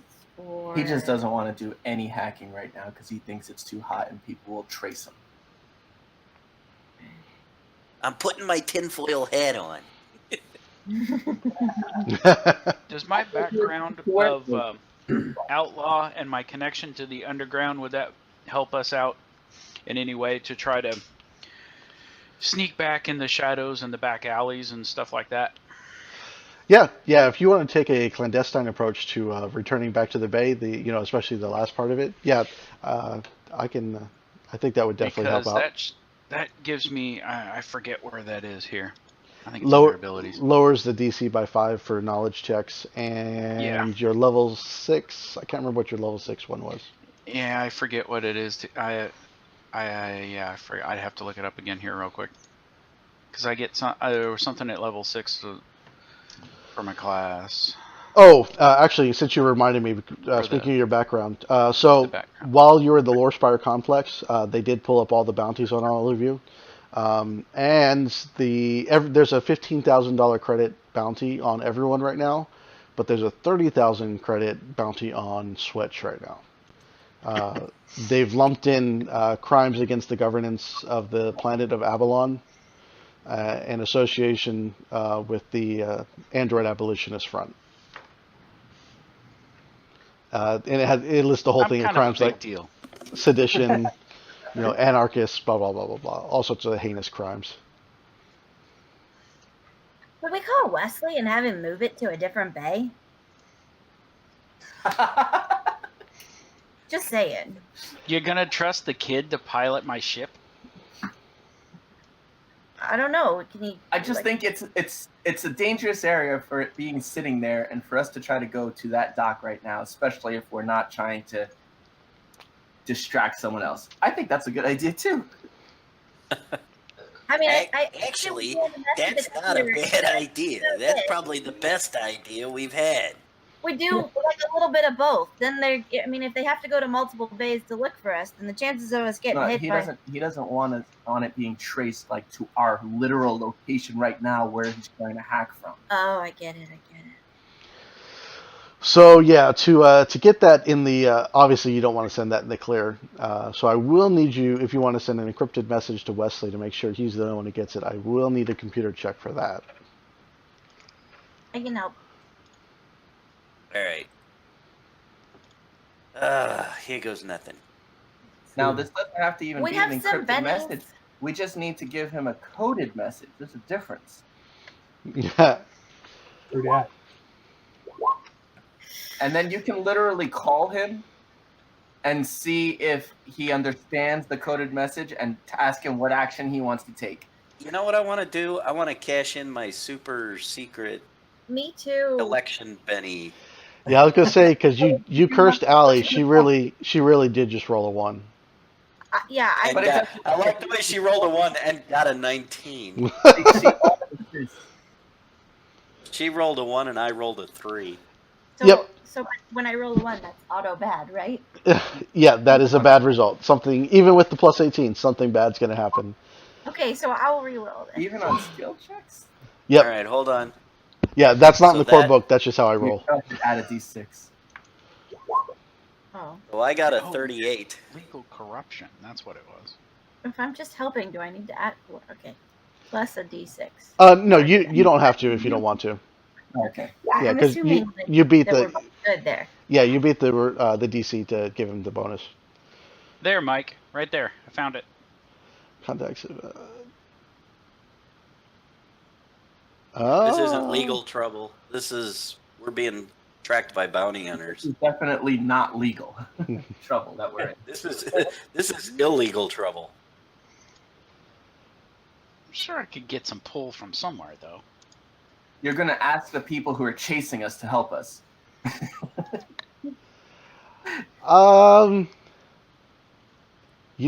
Actually, you could work that angle. Now this is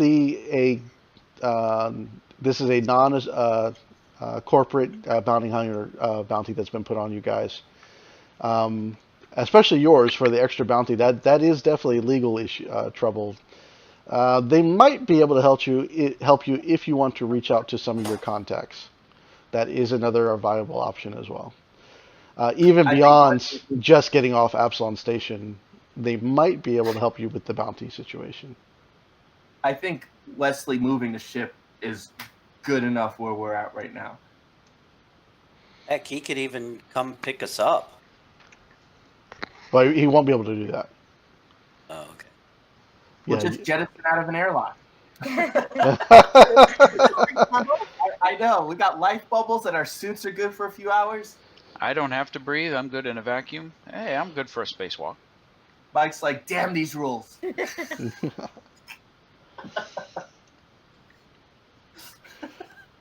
So we can explore that one if you want to, Matt. You definitely have to divert from your plan to heading wherever you're going to have Wesley go to, though. Well, I'll leave that up to let's you. keep this in our back pocket, just knowing that I do have some pull. I might be able to get some strings in the background. Okay. Sounds good. Okay, so you mentioned you want to send some kind of, not just encrypted message, but some kind of coded message that Wesley would understand to tell him. So go ahead and put together that coded message. What do you think that'd look like? If we're encrypting it, we don't need to code it. It was just... I don't know. Like, Cypher has to know him well enough that he could say something to him that he would get it that would be a little more obscure than just, like, go to bay number 26. You know, like... Remember Yeah, that but time where- on Lustra 17 and what happened with the girls in the dancing hall? Yeah, but that's the question: is where could I send him other than a docking bay where we could meet up with him? it doesn't have to be other than a docking bay. It just needs to be a different docking bay. I mean, there's got to be a million of them. It just has to be... It just has to be like, Yep. like you remember that delicacy blue cheese that you had that one time? It was that 84-day-old... Yep, there are, literally, there are probably millions of other docking bays. Probably there are tens of thousands. I mean, this is a small planet-sized space station, so there's plenty more docks to work with.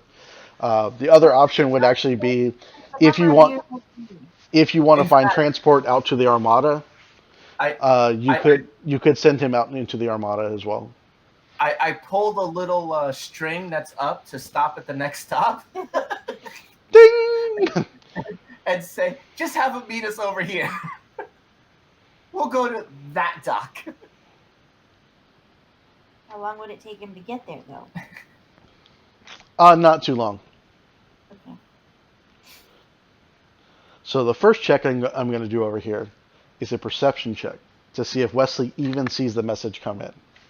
because he's busy upgrading the ship right now and building things. Crap. And fate is working in your favor right now. So,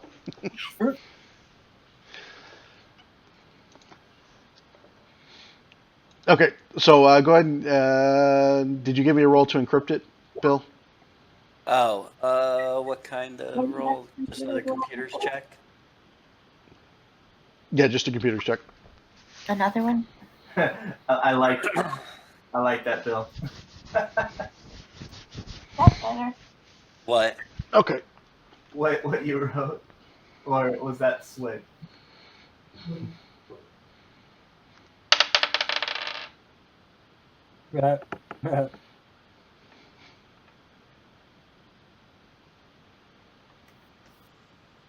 It's what Switch wrote. Oh, about wanting to buy his invention. Or Okay. having a back door to pilot it. Bill, I need to do a roll off with you. I need you. So Okay. you're going to get a +2 bonus from Newell on the roll off still. So I need you to roll computers one more time because I just matched your roll for the people who are looking for you. Okay, Oh we're- my goodness! We're You already pushing have it now. 30. I'm gonna give him my Super Benny. Okay. Okay, we found you. You're So- fucked. No, seriously, you can't use my Super Benny. It's your Super Benny, so you can do whatever you want with it. Yeah, use my Super Benny. We want to make sure we get off this ship. Or Alright. Station. station. So yeah, re-roll and add another d6. Why did that? Oh, good God, Bill. Jeebus. My computer's lagging, apparently. That's why I just rolled I 3 can't rolls right in a row. your computer tablet. And go ahead and do a 1d6 to add to that. Yep. Oh, you definitely needed that. Okay. Okay, so it was either a 21 or a 19 and 5 is a 24. So 24 is my best one. Okay, so 24 is... Okay. What's that? The D6 goes on the second roll.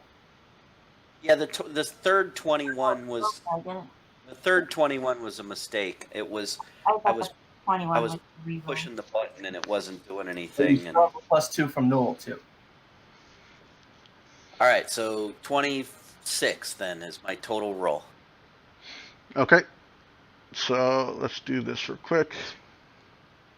So What was this computer's check for, by the way? this was a roll-off because the first encryption check, I tied you. I tied Bill's roll. The last one was just sending a message to Wesley. An encrypted message to Wesley, I tied that. So the second roll was a roll-off. Wait, you tried the 38? Yep, I tied his first one. Yep. You tied my 38 Your first one was a 35. or 30. No, Yeah. plus the D6, which was a No. was John. His first one wasn't a Super Benny. Yeah, that's where he used his Super Benny To send it to Wes. to send it to Wes. I rolled the 35 plus 3, which would have been 38, plus no. Newell's 2, That- which that would was- have been actually 40. That was a different check. Okay. What? That was the encrypted message. No. So look down. So if you follow, like you see where Matt posted the legal corporation and whatnot, then we had the rest of the conversation. That next check, the 33, that was the one for the message. What was the first one? What was And- the 38 for? Because that was the send him a message. I think the 38 was. The first one was just sending him a message, and the second one was whether we encrypted it or not. Or No, that's what I'm saying. Like we didn't we only sent one message because he didn't want to do the first idea I had. I don't remember. The only idea we did was the 38. No. So that was all while you were working in the archive, is what those checks were from. no, because I used my Benny on when we were sending a message to Wes. Oh, you did. Well, Cypher's Yeah. check was a 20 during that. Right. He did the 20, but he used his Super Benny, got the 35. She was going to use her Oh, Super okay. got the 23, but then we're like, it was just an assist. She didn't I have see. to roll. 38. Okay, so actually, no, we didn't need the roll off then. So you actually beat me by 3, or you beat me by 2. No, you beat me by 3. I rolled a 35. Yeah, I rolled a 35, and I thought you had a 35. So that's what, because I was looking at the wrong check. So that's what happened. Okay, you're right. So you actually rolled a 38. So we didn't need the roll off. You succeeded. Okay, so which bay did you actually want to? Closest one to us. Yeah, we'll send him to whatever is the closest docking bay to us. Oh no.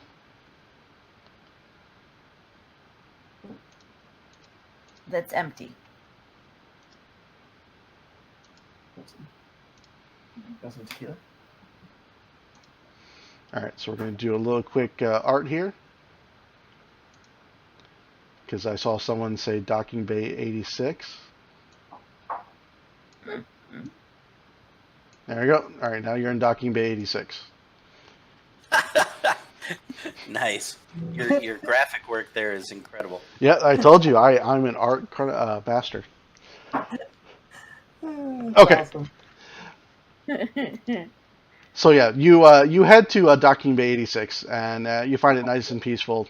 There's actually only one steward who's guarding this one, and he doesn't even notice you as you head past him, and he kind of ignores you. And as you go into your docking bay, and you find the Raza waiting there for you, with Wesley kind of looking at you. He's cleaning his hands. He still had grease on his hands. It's probably all over the flight controls for the plane. And he's at the bottom of the ramp. He's like shrugging, like looking at you, like what the heck's going on? As he rubs the grease off on the rags. We're in trouble. They're coming for us. Time to leave. You still I have haven't to got any of that on my chair. You still have the ship running, right? Well, obviously he drove it over here. I was like, Yeah, it hasn't stopped. So yeah, I think Wesley would have been smart enough not to turn it off. So All right, let's get out of here. I'm heading to the ship. On to Juanita. If we Okay. can make it. yep. All right, so you quickly disembark with the Raza and fly a safe distance away from the Absalom Station and the rest of the Armada. And I need you to go ahead and give me a piloting check for your navigation for the drift jump. And to let you know, your successful encryption check actually allowed you to bypass a combat encounter for the crew that was actually waiting for you at Bay 47. Sweet. Because yes, they had decrypted where you're at prior to any attempts you would have made to make it look like you were somewhere else. So the plan to contact Wesley did indeed get you past the threat. for the win. Beautiful. That's the beauty of teamwork. It's the power of what? Wait, what? That's the power of love. Wait, what? That's cool. I've got some NPC here. I will just put them in my little archive here and use them at a future date. Mike- Tuck that guy into my pocket for Like, later. we didn't get the fight while they leave. We will get the fight when they arrive. Okay. All right. So piloting check, por favor.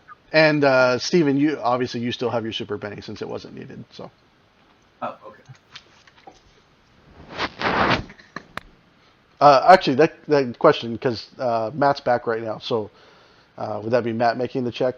I assume Switch wants to pilot. Yeah, Matt Switch is piloting while he's here.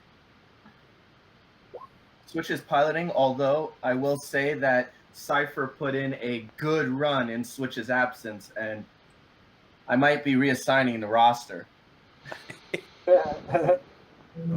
All right, 17. Okay, yep, that is enough to plot the coordinates, but you're definitely not going to win any awards for time on that one. So go ahead and give me a 1d6. Well, it's not his fault. Wesley left some grease on the. That is true. Give me a 1d6 plus 2. Or I can just roll it either way. All right. Yep, there you go, right there. So you plotted a course, and you reread the numbers, and you're like, oh, this isn't right. But you can't seem to find a better path. So you go ahead and pop it in and fire up the drift engine and send yourselves There's a like a phasing and a slight ripping sound as you tear a hole in reality and jump over into the drift dimension, and then begin your journey, which actually takes you 8 days to get to the planet Eox. Ugh. It's like, It is shouldn't it have been a shorter trip? Well, no. maybe they're not. Yeah. Oh, yeah. I'm sorry. That's you role playing. My bad. Go ahead. This seems to be taking an awful long time. Yeah, you do know. If I remember correctly, when you first made the trip out to the Diaspora, which is a little bit shorter than this trip, but I would say that would only took like 2 days. I'm pretty sure old Galarian ships used to make this trip in like 4 days. All right, let's Do you- be careful in case they got ahead of us. We're just taking the long way, so they don't find us again. Yeah. The covert path. You're hiding our trail. Yeah, I Yeah. get it. You were doing an amazing job of hiding our trail because I don't even know where we are at this point. So mechanics wise, if you had beat a DC 20, it'd been 1d6 days using drift, and it says since you didn't beat the 20, it's 1d6 plus 2 through drift. Or if you just flew there on normal thrusters, it'd be 1d6 plus 2 days. Ooh. So yeah. So actually, I know you're joking, but you literally, if it just used your thrusters, you could have got there in the same amount of time without going through the drift. See, that's the thing, like an old Galarian ship. But that's okay. We're You, throwing them off of our trail. Oh, it would have taken 7 days.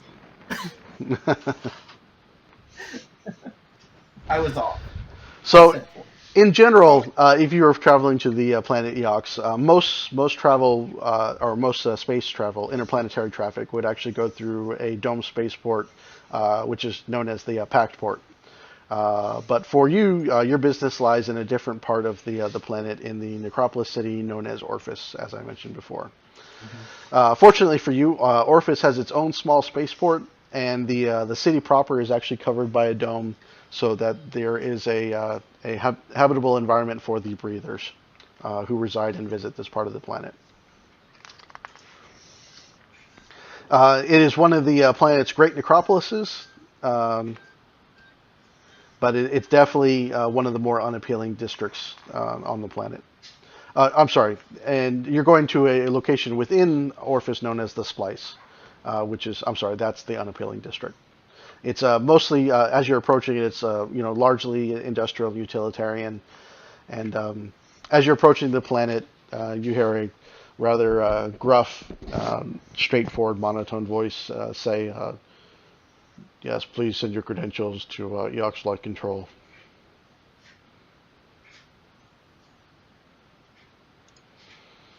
Hey, Cypher, can we check and see if there's any chatter about us landing on this planet, and maybe we need to disguise ourselves as... Something else? I mean, she's expecting Zsa Zsa, so I don't know, but... I I suppose might- we could try. I might be another undead, but computer's check. I don't need it. I have eternity. Please transmit your landing information. Why don't you just make us like other generic Starfinders? I'm Starfinder Joe. I'm Starfinder Jane. We have Jane Doe, John Doe, Jill Doe. Okay, now you're getting a little close. Dildo. That was a little dangerous there. Start switching the letters around. Wow. No more tequila for you! Oh no, give him more. Only 4 shots in. Why do I have this picture of them building dance The together? Doe, Drunk the indeed. Doe family. Jane, John, Jill, Dill.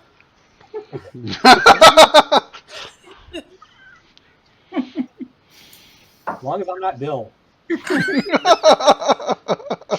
reserved it for Switch. Uh, Oh my god. Oh, All right. so you want a computer's check? Yeah, computer, great, very good. I'll give you a computer's check. I don't know why, but I'll give you one. We're looking to see if anybody's chattering about us. Okay. That was an assist. That was that was only a 22. That was an assist. All right. So as you're approaching the city of Orpheus, you tap into the planetary infonet, and no, you do not. You do a pretty good scour of the data that's available to you, and you do not see any chatter uh, indicating to anyone that you should be coming to the planet Eox. So you think Because any chatter was there 3 days ago. Maybe they never showed up. They never showed up. must have gone somewhere else. Did someone check the diaspora? Did they go back to the diaspora? All right, so we're gonna try and sneak in and talk to Juanita. Yep, sounds like that's the plan. One. So, like I mentioned before, the Spice is a pretty industrial section. I do want to highlight though that a lot of the architecture. So you landed the spaceport, and they there's no fees or anything. As a matter of fact, you notice the Oxians, the undead, which absolutely fill the place. So you see ghouls and undead Elibrians and all sorts of other undead races all over the place. But unlike a horror adventure or a horror movie, they're not like coming after you screaming to your brains. They're all dressed in different types of outfits, like mechanics walking around. Like a ghoul literally walks up to you, with his big long tongue hanging out, kind of wagging. And I was like, "Do you want me to refill the fuel on the Raza on your ship while you're in port?" Actually, you don't have fuel, but so he'd say, he asked you if you need any repairs on the ship done or any upgrades done, and the Eoxian, shipyard guys, start coming around and checking your info and going about their business. And although some of them do give you sidelong glances and shake their heads a little bit, most of them tend to stay away from you.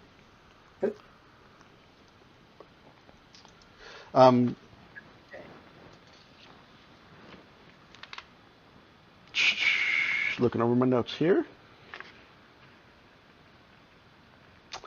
If someone wants to give me a culture check, I could probably tell you a little bit more about this place, this lovely locale that you're visiting. I'm not much help. Culture check? You can help me out.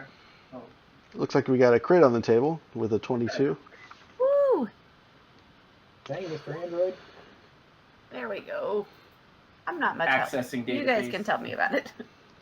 Good grief. Eidetic memory. I remember everything I read. We're not very cultured today. So, Switch does know that the Spice has a bit of a reputation. The factories here tend to be large, dirty, and unsightly. It is one of the primary locations on the planet Eox where they manufacture undead flesh, which is used for a number of purposes here on the planet Eox. Large portions of it are used for consumption, feeding the undead population of the planet. Think of it like a farm, but the parts they grow are like arms and legs and feet and different organs from living creatures and whatnot. Some of them are used for replacement bits and pieces. Not every undead species is known for the long longevity of their body parts and whatnot, and occasionally they need grafting on new fleshy parts to replace lost arms and legs and things like that. That's just almost as messed up. And the third major export that the area farms the flesh for is for the manufacturing of necrographs. So creating the fleshy bits that the cybernetics are installed and built into to create similar devices to those that you actually found on the asteroid as well. So maybe we could find somebody to tell us more about the ones that we found. That could definitely be a possibility in the Splice. Yep. We already know how they work. It's just a matter of if we want to use them. Or maybe like who made them or where they're from or I don't know. Like maybe even sell them. Just couldn't hurt to ask some questions, right? It can hurt to ask questions. Okay, just trying to figure out where we're going and what we're doing. We're talking till After Juanita, we'll see what she tells us. Okay. So you can pull the info straight. You pull the info straight off the InfoNet where to find the Ministry of Eternal Vigilance. and it's only like a 30-minute walk from the spaceport that you landed at. So you make that quick journey, and no one seems, other than like I said, the sidelong glances and whatnot, you don't seem to draw too much attention from the local populace. When you arrive at the building, it looks like a wide 2-story building of black and rust dappled gray stands. Stands out more from the rest of the dilapidated structures around it on this very densely packed block of properties. You see above the door to the entrance, you see a holographic banner that says Ministry of Eternal Vigilance in Common as well as in Eoxene as well. You also see a smaller sign on the front doors that declares that the office is open for at least 12 hours every pack standard day, even if the stench from the nearby necrograph factory, which is filling all of your lungs, and the building's lack of windows and architectural accoutrements are less than inviting. It just for reference, it sits on a street known as Carpal Spur Street. What was that? He's gonna type it out. Oh. Carpal Spur Street.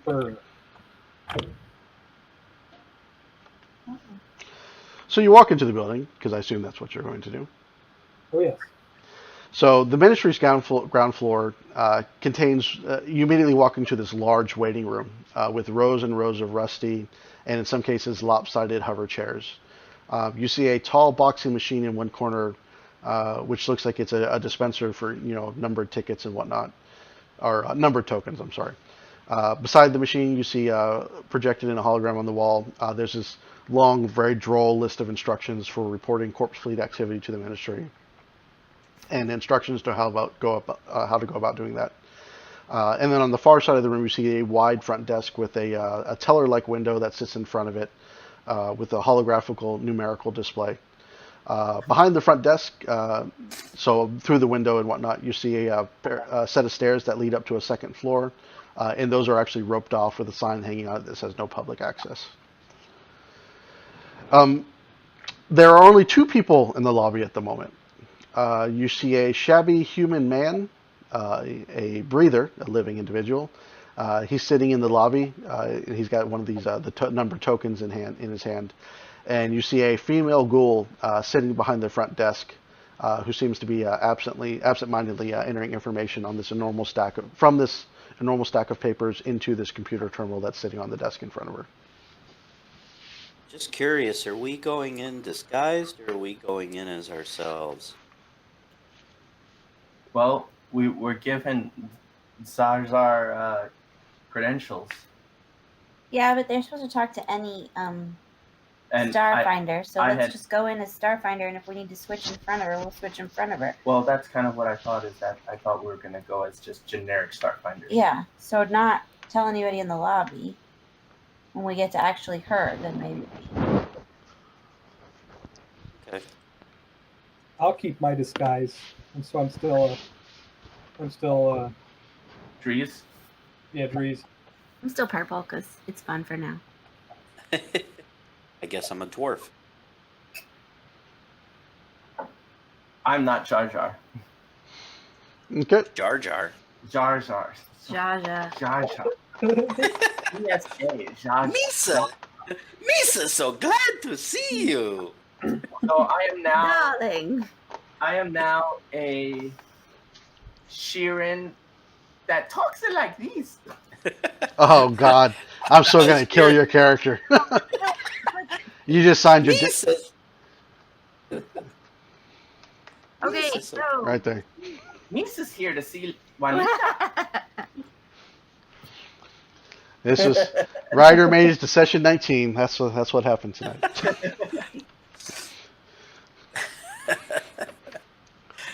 This is going to be a very eventful and gruesome last hour. Okay, so you're a bug-like Jar Jar, No. and the rest are. No. Nisa changed my voice modulators. No. Oh, good Lord!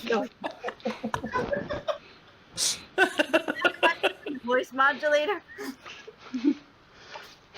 I'll never Yeah. forgive you for Noah. No, it's not working. Let me just do a little tweak for you and make sure it's working properly.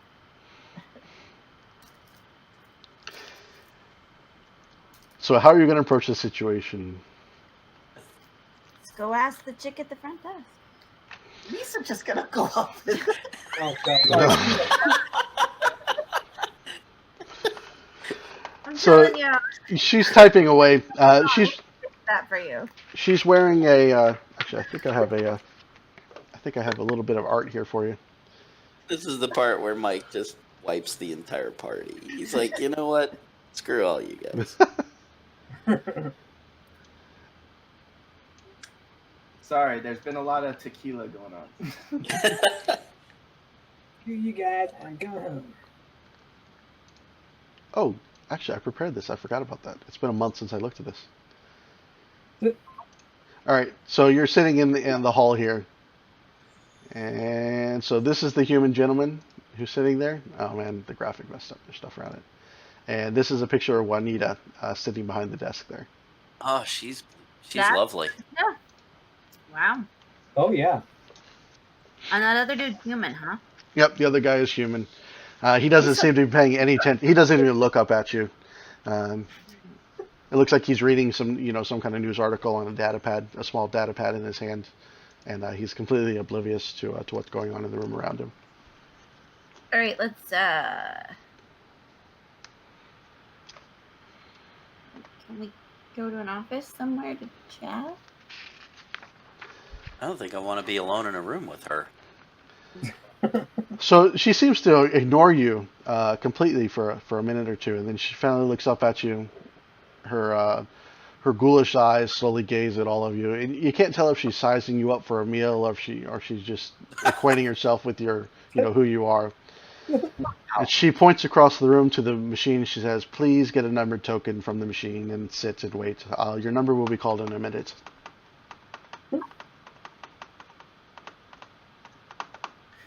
Can I help you? I thought I was pretty clear with my instruction. Perhaps you don't know who we are. It's kind of like, Sort of a big deal. No, I'm sure I don't. flash But her if a you- pump, in secret. Ah, the bug sent you, didn't he? The bugs and You do know she kind of hushes her voice a little bit. You do know the stuff people mostly report to me is mostly garbage, right? I mean, pretty stupid complaints most of the time about neighbors and, outright lies about rivals. I'm not really sure what Chiskix thinks I can provide you. Perhaps we can talk somewhere a little more private. This is my office here, David. Upstairs is my living quarters, and I will not be taking you up there. Oh, I thought that. thank God.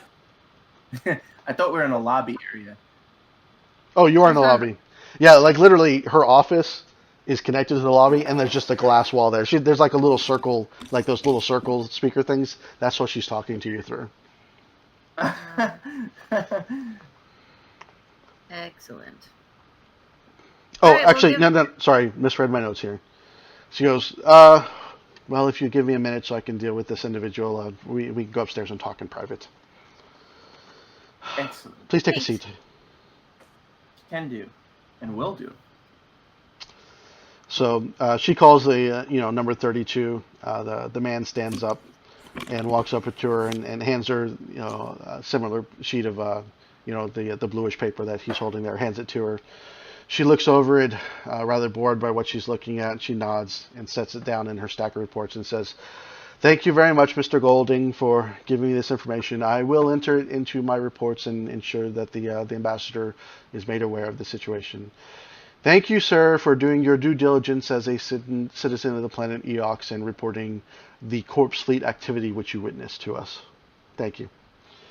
Mr. Golding kind of nods and then quietly shuffles out and leaves the office. At that point, Juanita walks over to the side, and there's this little tiny door where she can exit out of it and into the rest of the lobby. She walks out and walks to the front and locks the front doors and then turns the sign around so that it's showing closed and says, well, actually, we can kind of talk here, or if you'd rather talk upstairs where we can't be seen by someone out the front, that's fine. You Starfinder types like to be so secretive. For good reason. I think this is fine, right? Okay.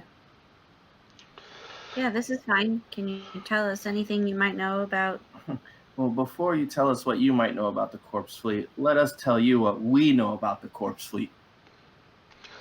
You And- might have already sent me. a That is my job. I just love to hear about the Corpse Fleet. Well, we have first-hand account of their activity and their search for the stellar degenerator. I can't honestly tell you I know what a stellar degenerator is, but you and every other 1,000 people who come through here every day with reports about the Corpse Fleet activities. But if you think your story's special, by all means, go ahead and tell me. She walks over. She pulls up one of the standard-looking forms and says, "I'll even fill it in for you. Go ahead." Well, it all started when this drift rock came to Absalom. You might have seen us on TV. Am I going to need 2 forms for this one? He's talking. You might need 6. She starts Misa can always tell you the story like this. She starts to narrate out loud as she writes. The breather is very flamboyant in his telling of this tale. I think he thinks he's quite charming. ... All right. We pull out the symbol and say, Found this. we were on a mission Found for it. the Earth Society, and it brought us to an asteroid in the pirate area. May I see Remember what it was you found? and pass her the insignia and say there were several corpses on the at this compound that were dead that all had this insignia on it. The compound was actually from the cult of As the you're Owl. narrating the next part, she actually walks over to her desk and pulls open a drawer, and you see like hundreds of more of the exact same insignia sitting there. And she tosses it back to you, and she's like, "There's tens of thousands of these things all over the planet." Excellent. Perhaps you can tell us more about them and their activity. Then anything actually stand out? Well, like I said before, most of the reports that come through here are complete and utter garbage. But honestly, once every 1,000 moons, we actually do get a legitimate lead or two. When that happens, I forward those reports on to the government, who then passes them on to the authorities in the Pack Council, and for all of the Pack Worlds and whatnot. Or so I'm told. I don't get involved with the bureaucracy at that point. But I did receive a request by Chiskus to provide some of these reports to you. You want to use them to go after the Corpse Fleet. If you want to use them to go after the Corpse Fleet, you be my guest. But I really want nothing to do with that. Just my job to file the reports and whatnot. I don't need any of that kind of trouble. I was also asked to set aside a room upstairs from you. That request came directly from Gevelar Snor himself, so I'm more than happy to comply with that one. He's quite the individual, isn't he? But don't rush your business on my behalf. I just love strangers. Especially living ones I can't eat. Staying in my office, particularly when my boss is pretty much forcing me to play host. She smiles disagreeably to you, revealing sharp, scraggly teeth and a long, curling tongue that she licks her jaws with. She goes behind her desk and she pulls out a package. And oh wait, no, I'm sorry. Flipping over. She goes to her desk and she pulls out a small stack of reports, and then hands them over to you. Let me go to the handouts. Only we had someone who could sift through all this data really quickly. Sorry. And she provides two of these. She goes, I did a few queries for you and narrowed down the searches to, recent activity and claims that I thought might have some veracity. I mean, there have been a few odd things, even odd for Eox here, going on lately, and maybe these 2 leads can help you find what you're looking for. I'm honestly not sure which one's more important than the other, so I leave that up to you.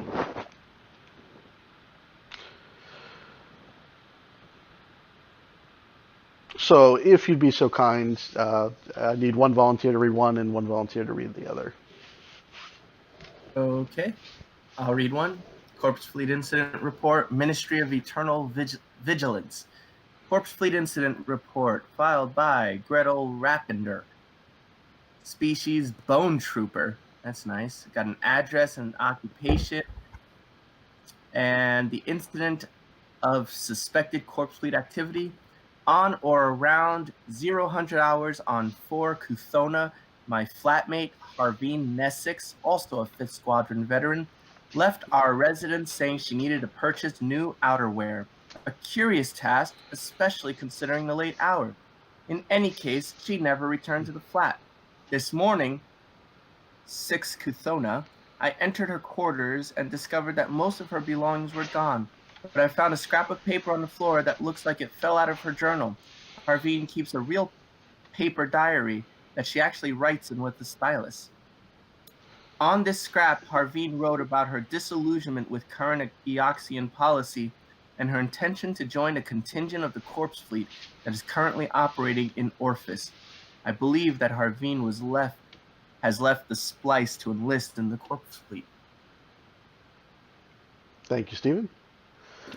And if I can get another volunteer to give us a reading of the other one. Oh, I'll read the second one. Okay. Okay, Corpse Fleet Incident Report filed by Voxel Darksend. He's a corpse folk, a Librian. Address, fresh. It's a flesh brewer. That's nice. For Flesh Warren Fabrications. Okay, sometime between the hours of 11:30 and 1300 yesterday, 3 Kuthona, an entire vat of flesh disappeared from the FWF's flesh yards. Upon discovering the flesh was missing, I found a badge with the Corpse Fleet's insignia next to the empty vat. I also recorded a digital photo of the badge's location. It seems pretty obvious to me that the Corpse Fleet stole the vat of flesh for some unknown purpose. Juanita chimes in, and she indicates the one report that you just finished reading off, and she says, this one stood out to me because of the activities seem so weird. I mean, it's not very often that we get people stealing vats of vats of flesh. I can't imagine what the corpse fleet would be doing with it, but the activity is definitely suspicious. And the fact that he had the picture of the badge where he found it made me think that there might be something to that one. The reason I pulled the other one is because the individual who filed it, Gretel Rapinder, used to be a member of the Corpse Fleet until he retired when the Pact Worlds when Eox entered into the Pact World Agreement. So obviously being a former Corpse Fleet, maybe there was something to his suspicions. But I leave that up to you to find out. There should be plenty of information in there for you to find these individuals and do further inquiries. They're both available for interviews. Oh, and Gevalar Nor said that sent this message along as well. He said something about thank you for taking the time to visit his homeworld of Eox, and he said to issue you this small pittance of his thanks for some work you did for him recently. She pulls up a data pad and starts flicking it towards each of you, and you each see another 1,000 credits pop into your personal accounts. Sweet. With Gevalar Nor's regards. Perhaps you can also direct us to where we might be able to get some equipment and sell some stuff. Well, there's plenty of shops not all over this place. I'm sure you can find whatever you're looking for. Okay.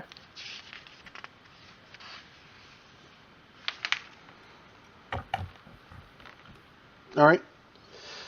So, where would you like to go from here?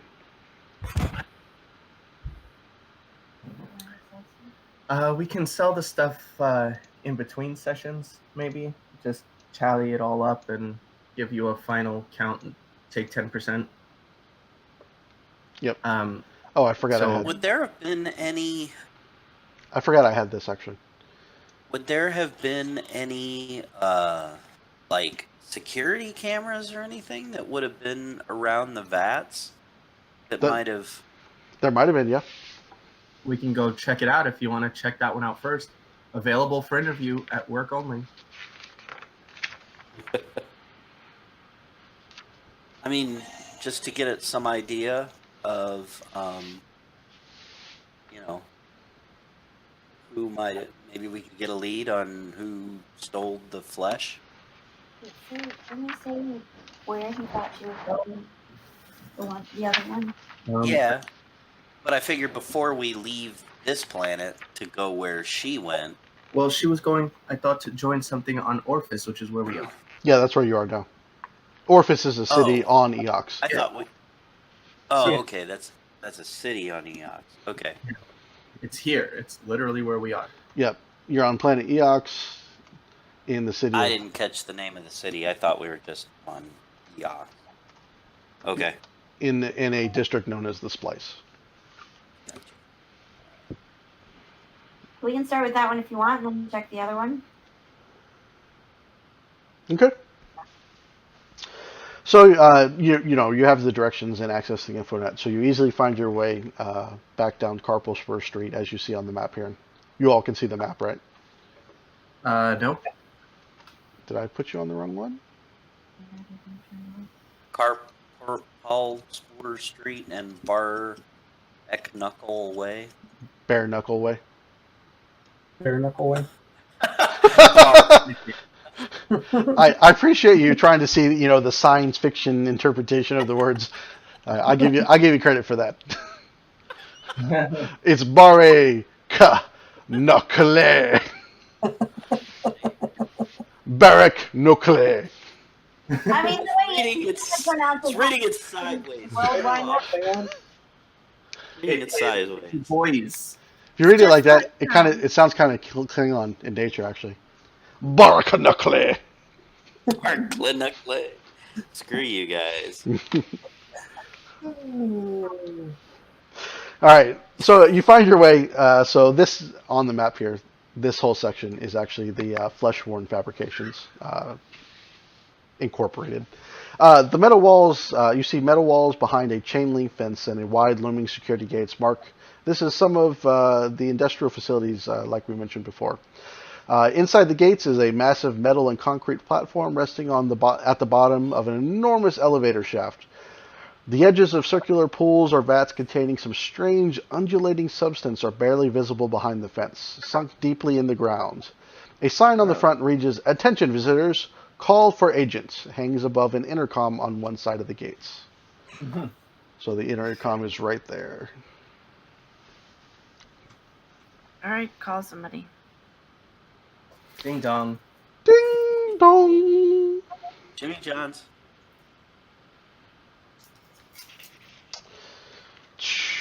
Okay, so a booming voice answers the call on the intercom, and you hear this booming voice say, "This is Voxel Darksend. What do you want?"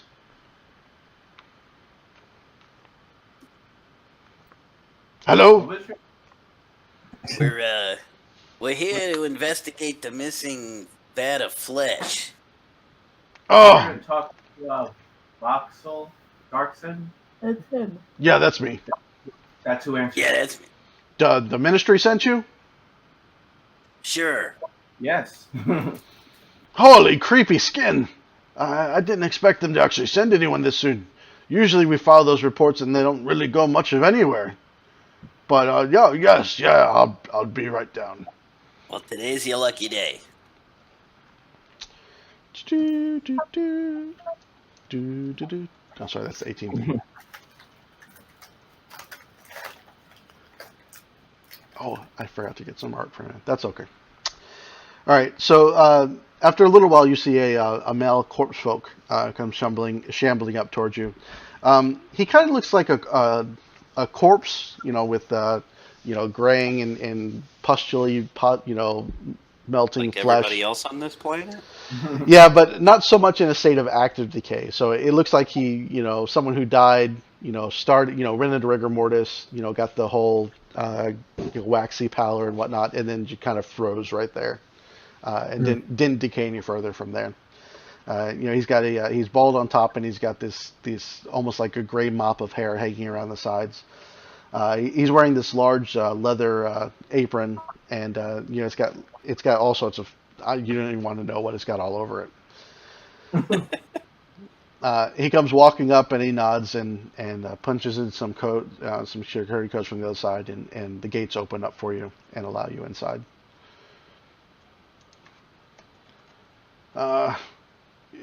You're a bunch of breathers.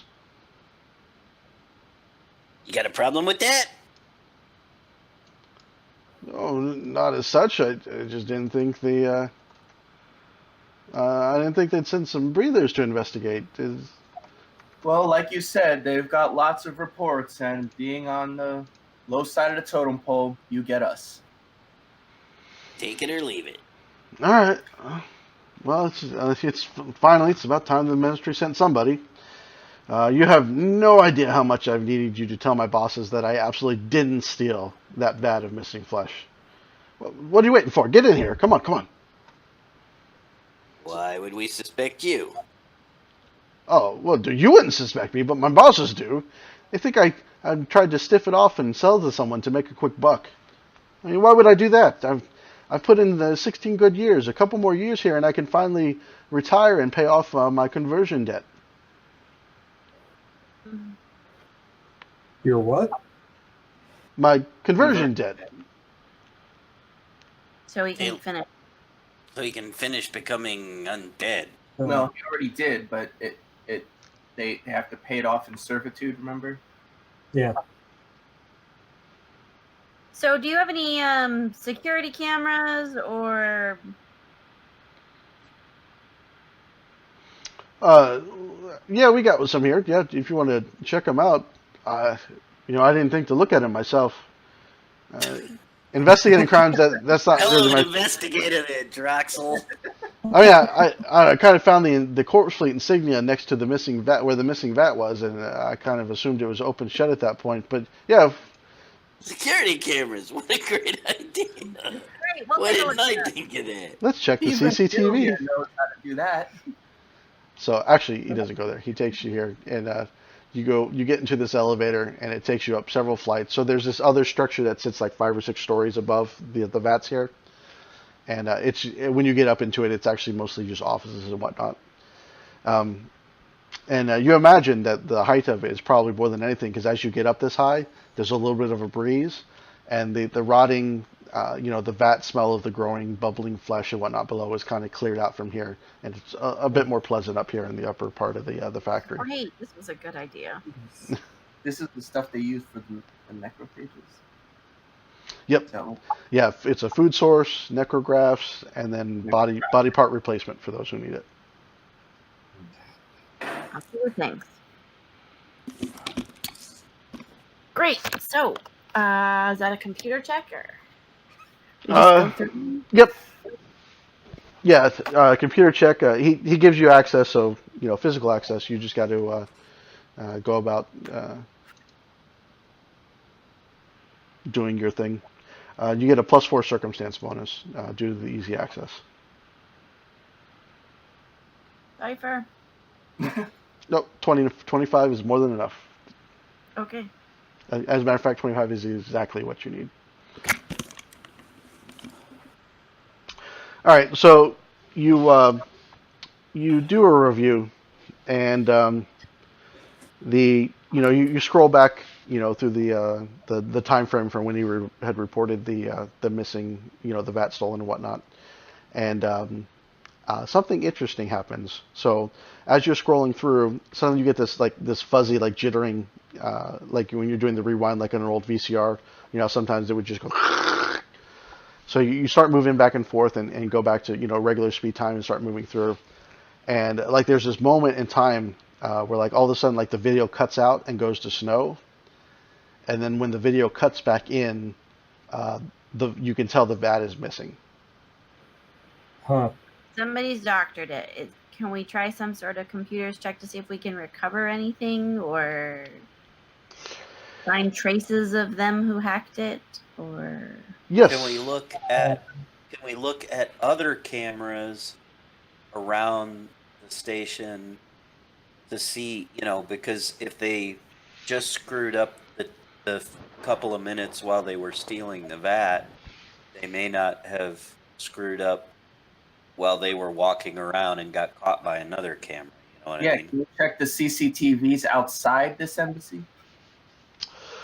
You wouldn't necessarily have access to the outside ones from here, but you can do what the first part you suggested. You don't even have to make another roll. So you start reviewing the other cameras and their video and whatnot, and you do stumble upon an interesting phenomenon.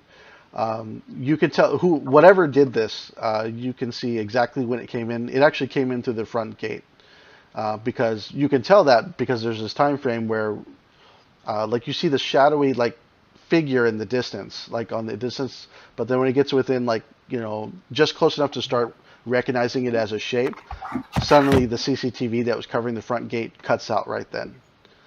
And then as you can kind of piece together the video as whatever the figure was is moving through the facility, like whatever video camera would have been looking at it, all of a sudden this fuzziness starts, this distortion, and you can't see anything on it. And it follows it in, and then it kind of follows whatever the thing is back out again. And the vat was missing on the video after that cleared up. How big of a vat is this? Do we know of any tech that can do that? Give me an engineering check.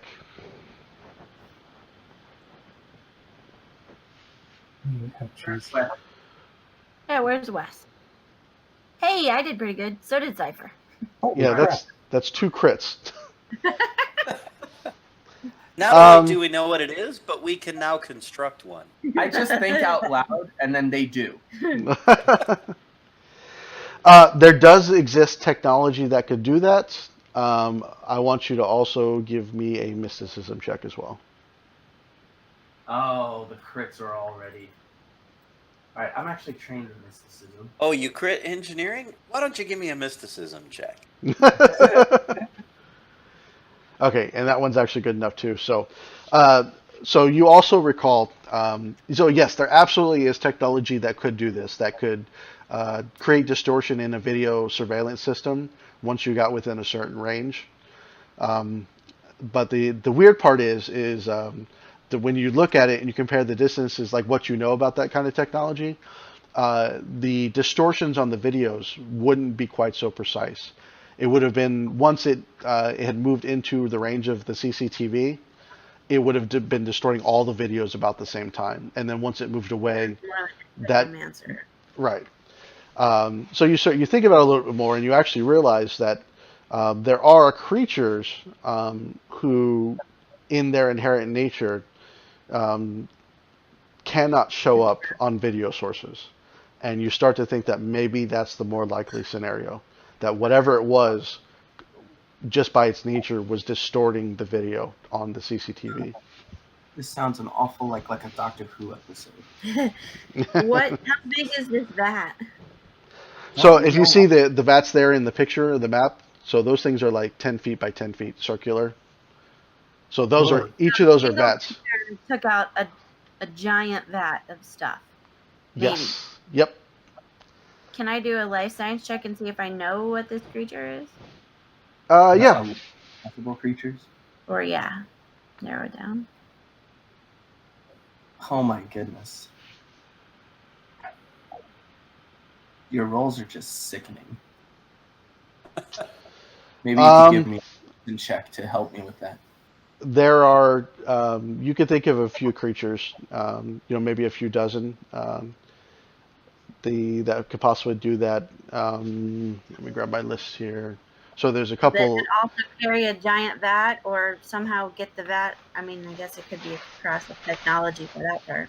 So that definitely would narrow it down, because you're looking for something that's strong enough. Because the vats are large in metal, and they are down in the ground. So not only did it lift it, it pulled this metal vat out of the ground itself, and then walked away with it. So there's a few things. There's a 4-armed humanoid race. It's tend to be a large creature. Known as a Lashunta? No, known as a Norsk.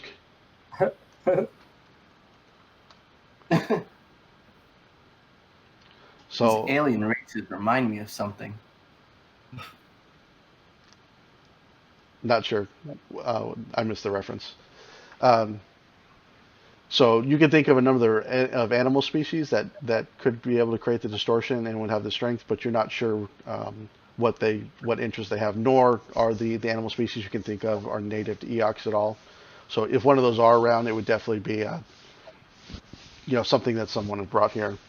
You do know, particularly, especially because the nature of the planet, you do know a marrow blight would be strong enough to pull the vat up and could also potentially cause the distortion that you saw.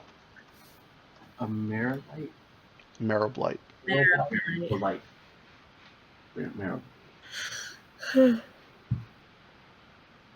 Marrow light. Marrow Blight. blight. Okay. Yes. I can't read. It's too tiny.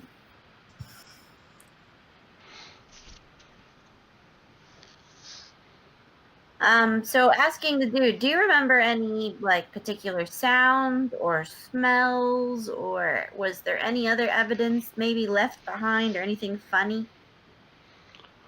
It happened when I was off shift, so I definitely I didn't hear anything.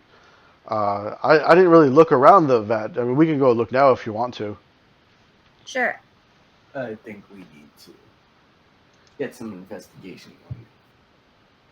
I might turn my bubble on so that I can not smell all the gross.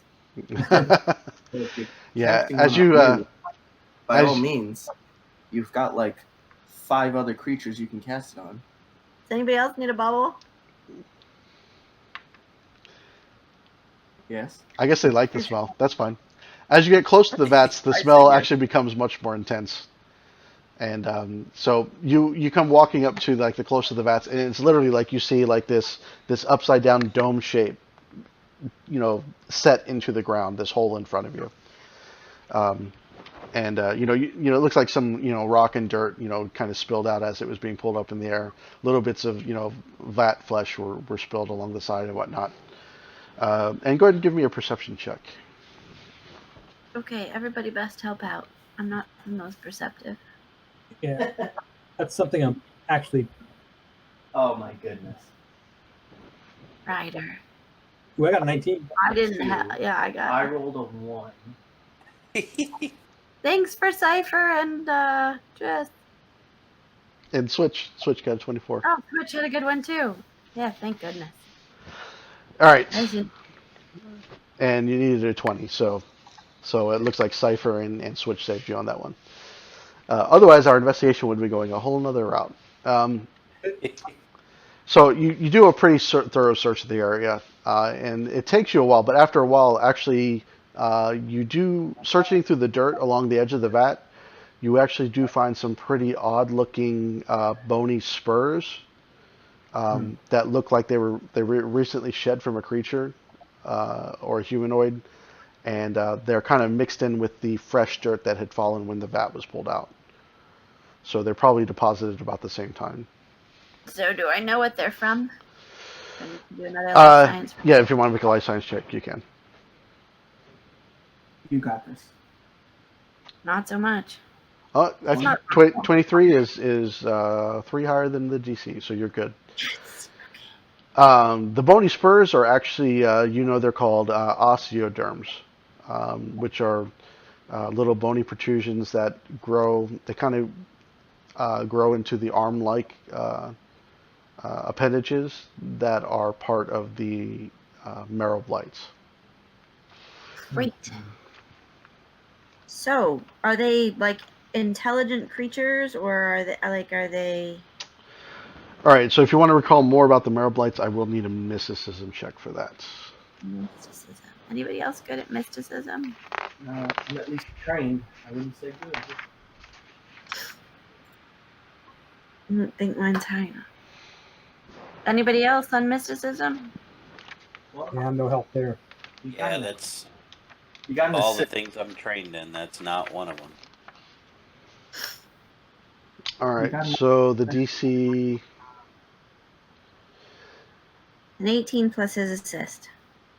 Oh, okay. 18 plus assist, so a 20. So okay. So yeah, the DC was a 17. Oh, so you had it on your own. All right, so yeah, you're going to get general information, so you won't be able to, ask any extra. You'll get one question, basically, after I give you the general info. So, marrow blights are extremely muscular undead monstrosities which are filled with hate. They typically arise from brawny humanoids that were exposed to strange radiations or arcane energies that painfully warp their flesh at the moments of their demise. The end result is a hideous bone spurs that protrude from the creature's back, cheeks, jaws, and shoulders. Merobites can use these spurs as weapons as they drip with the disease that courses through the creature's undead bones like marrow. On scientifically advanced planets, such as Eox and the Pack Worlds, have pinpointed the biology warping processes required to create them, and some Librians have willingly succumbed to this horrific undead fate. On Eox, naturally occurring neuroblights created during the planet's cataclysm still exist, although they are extremely rare. They are typically among the universe's most vicious and hated undead, eschewing society and living creatures in particular. Sometimes, though, such neuroblights ally with forces that seek to assert and spread the superiority of undead creatures throughout the universe and beyond, including the Corpse Fleet and those who sympathize with the exiled Navy. They are typically 8 to 10 feet tall, including the horrific bone spurs that protrude from their back and can weigh upward of 300 pounds. And you get one mechanical question.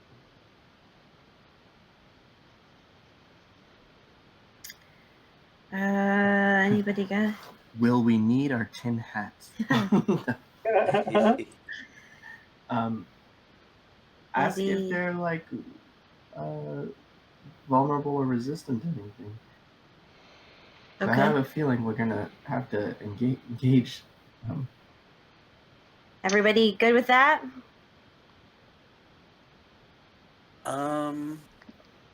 Yeah, I guess.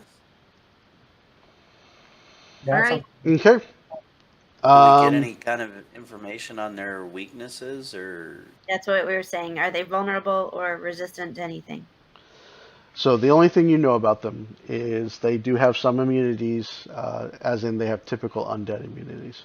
Aside from that, they have no particular weaknesses or vulnerabilities. Okay. All right. So now we need to figure out where one might live or Well, sightings of one. what are the typical undead? I don't know. What are the typical undead immunities? Let me pull it up real quick. poison? Poison, charm. Bleed, death effects, disease, mind-affecting effects, paralysis, poison, sleep, and stunning. Also, ability drain, ability damage, energy drain, exhaustion, fatigue, negative levels, and non-lethal damage. Huh. Although, in general, I think a couple of you have some bleed effects out there. I don't think there's anything else. That may be the only thing that comes into play.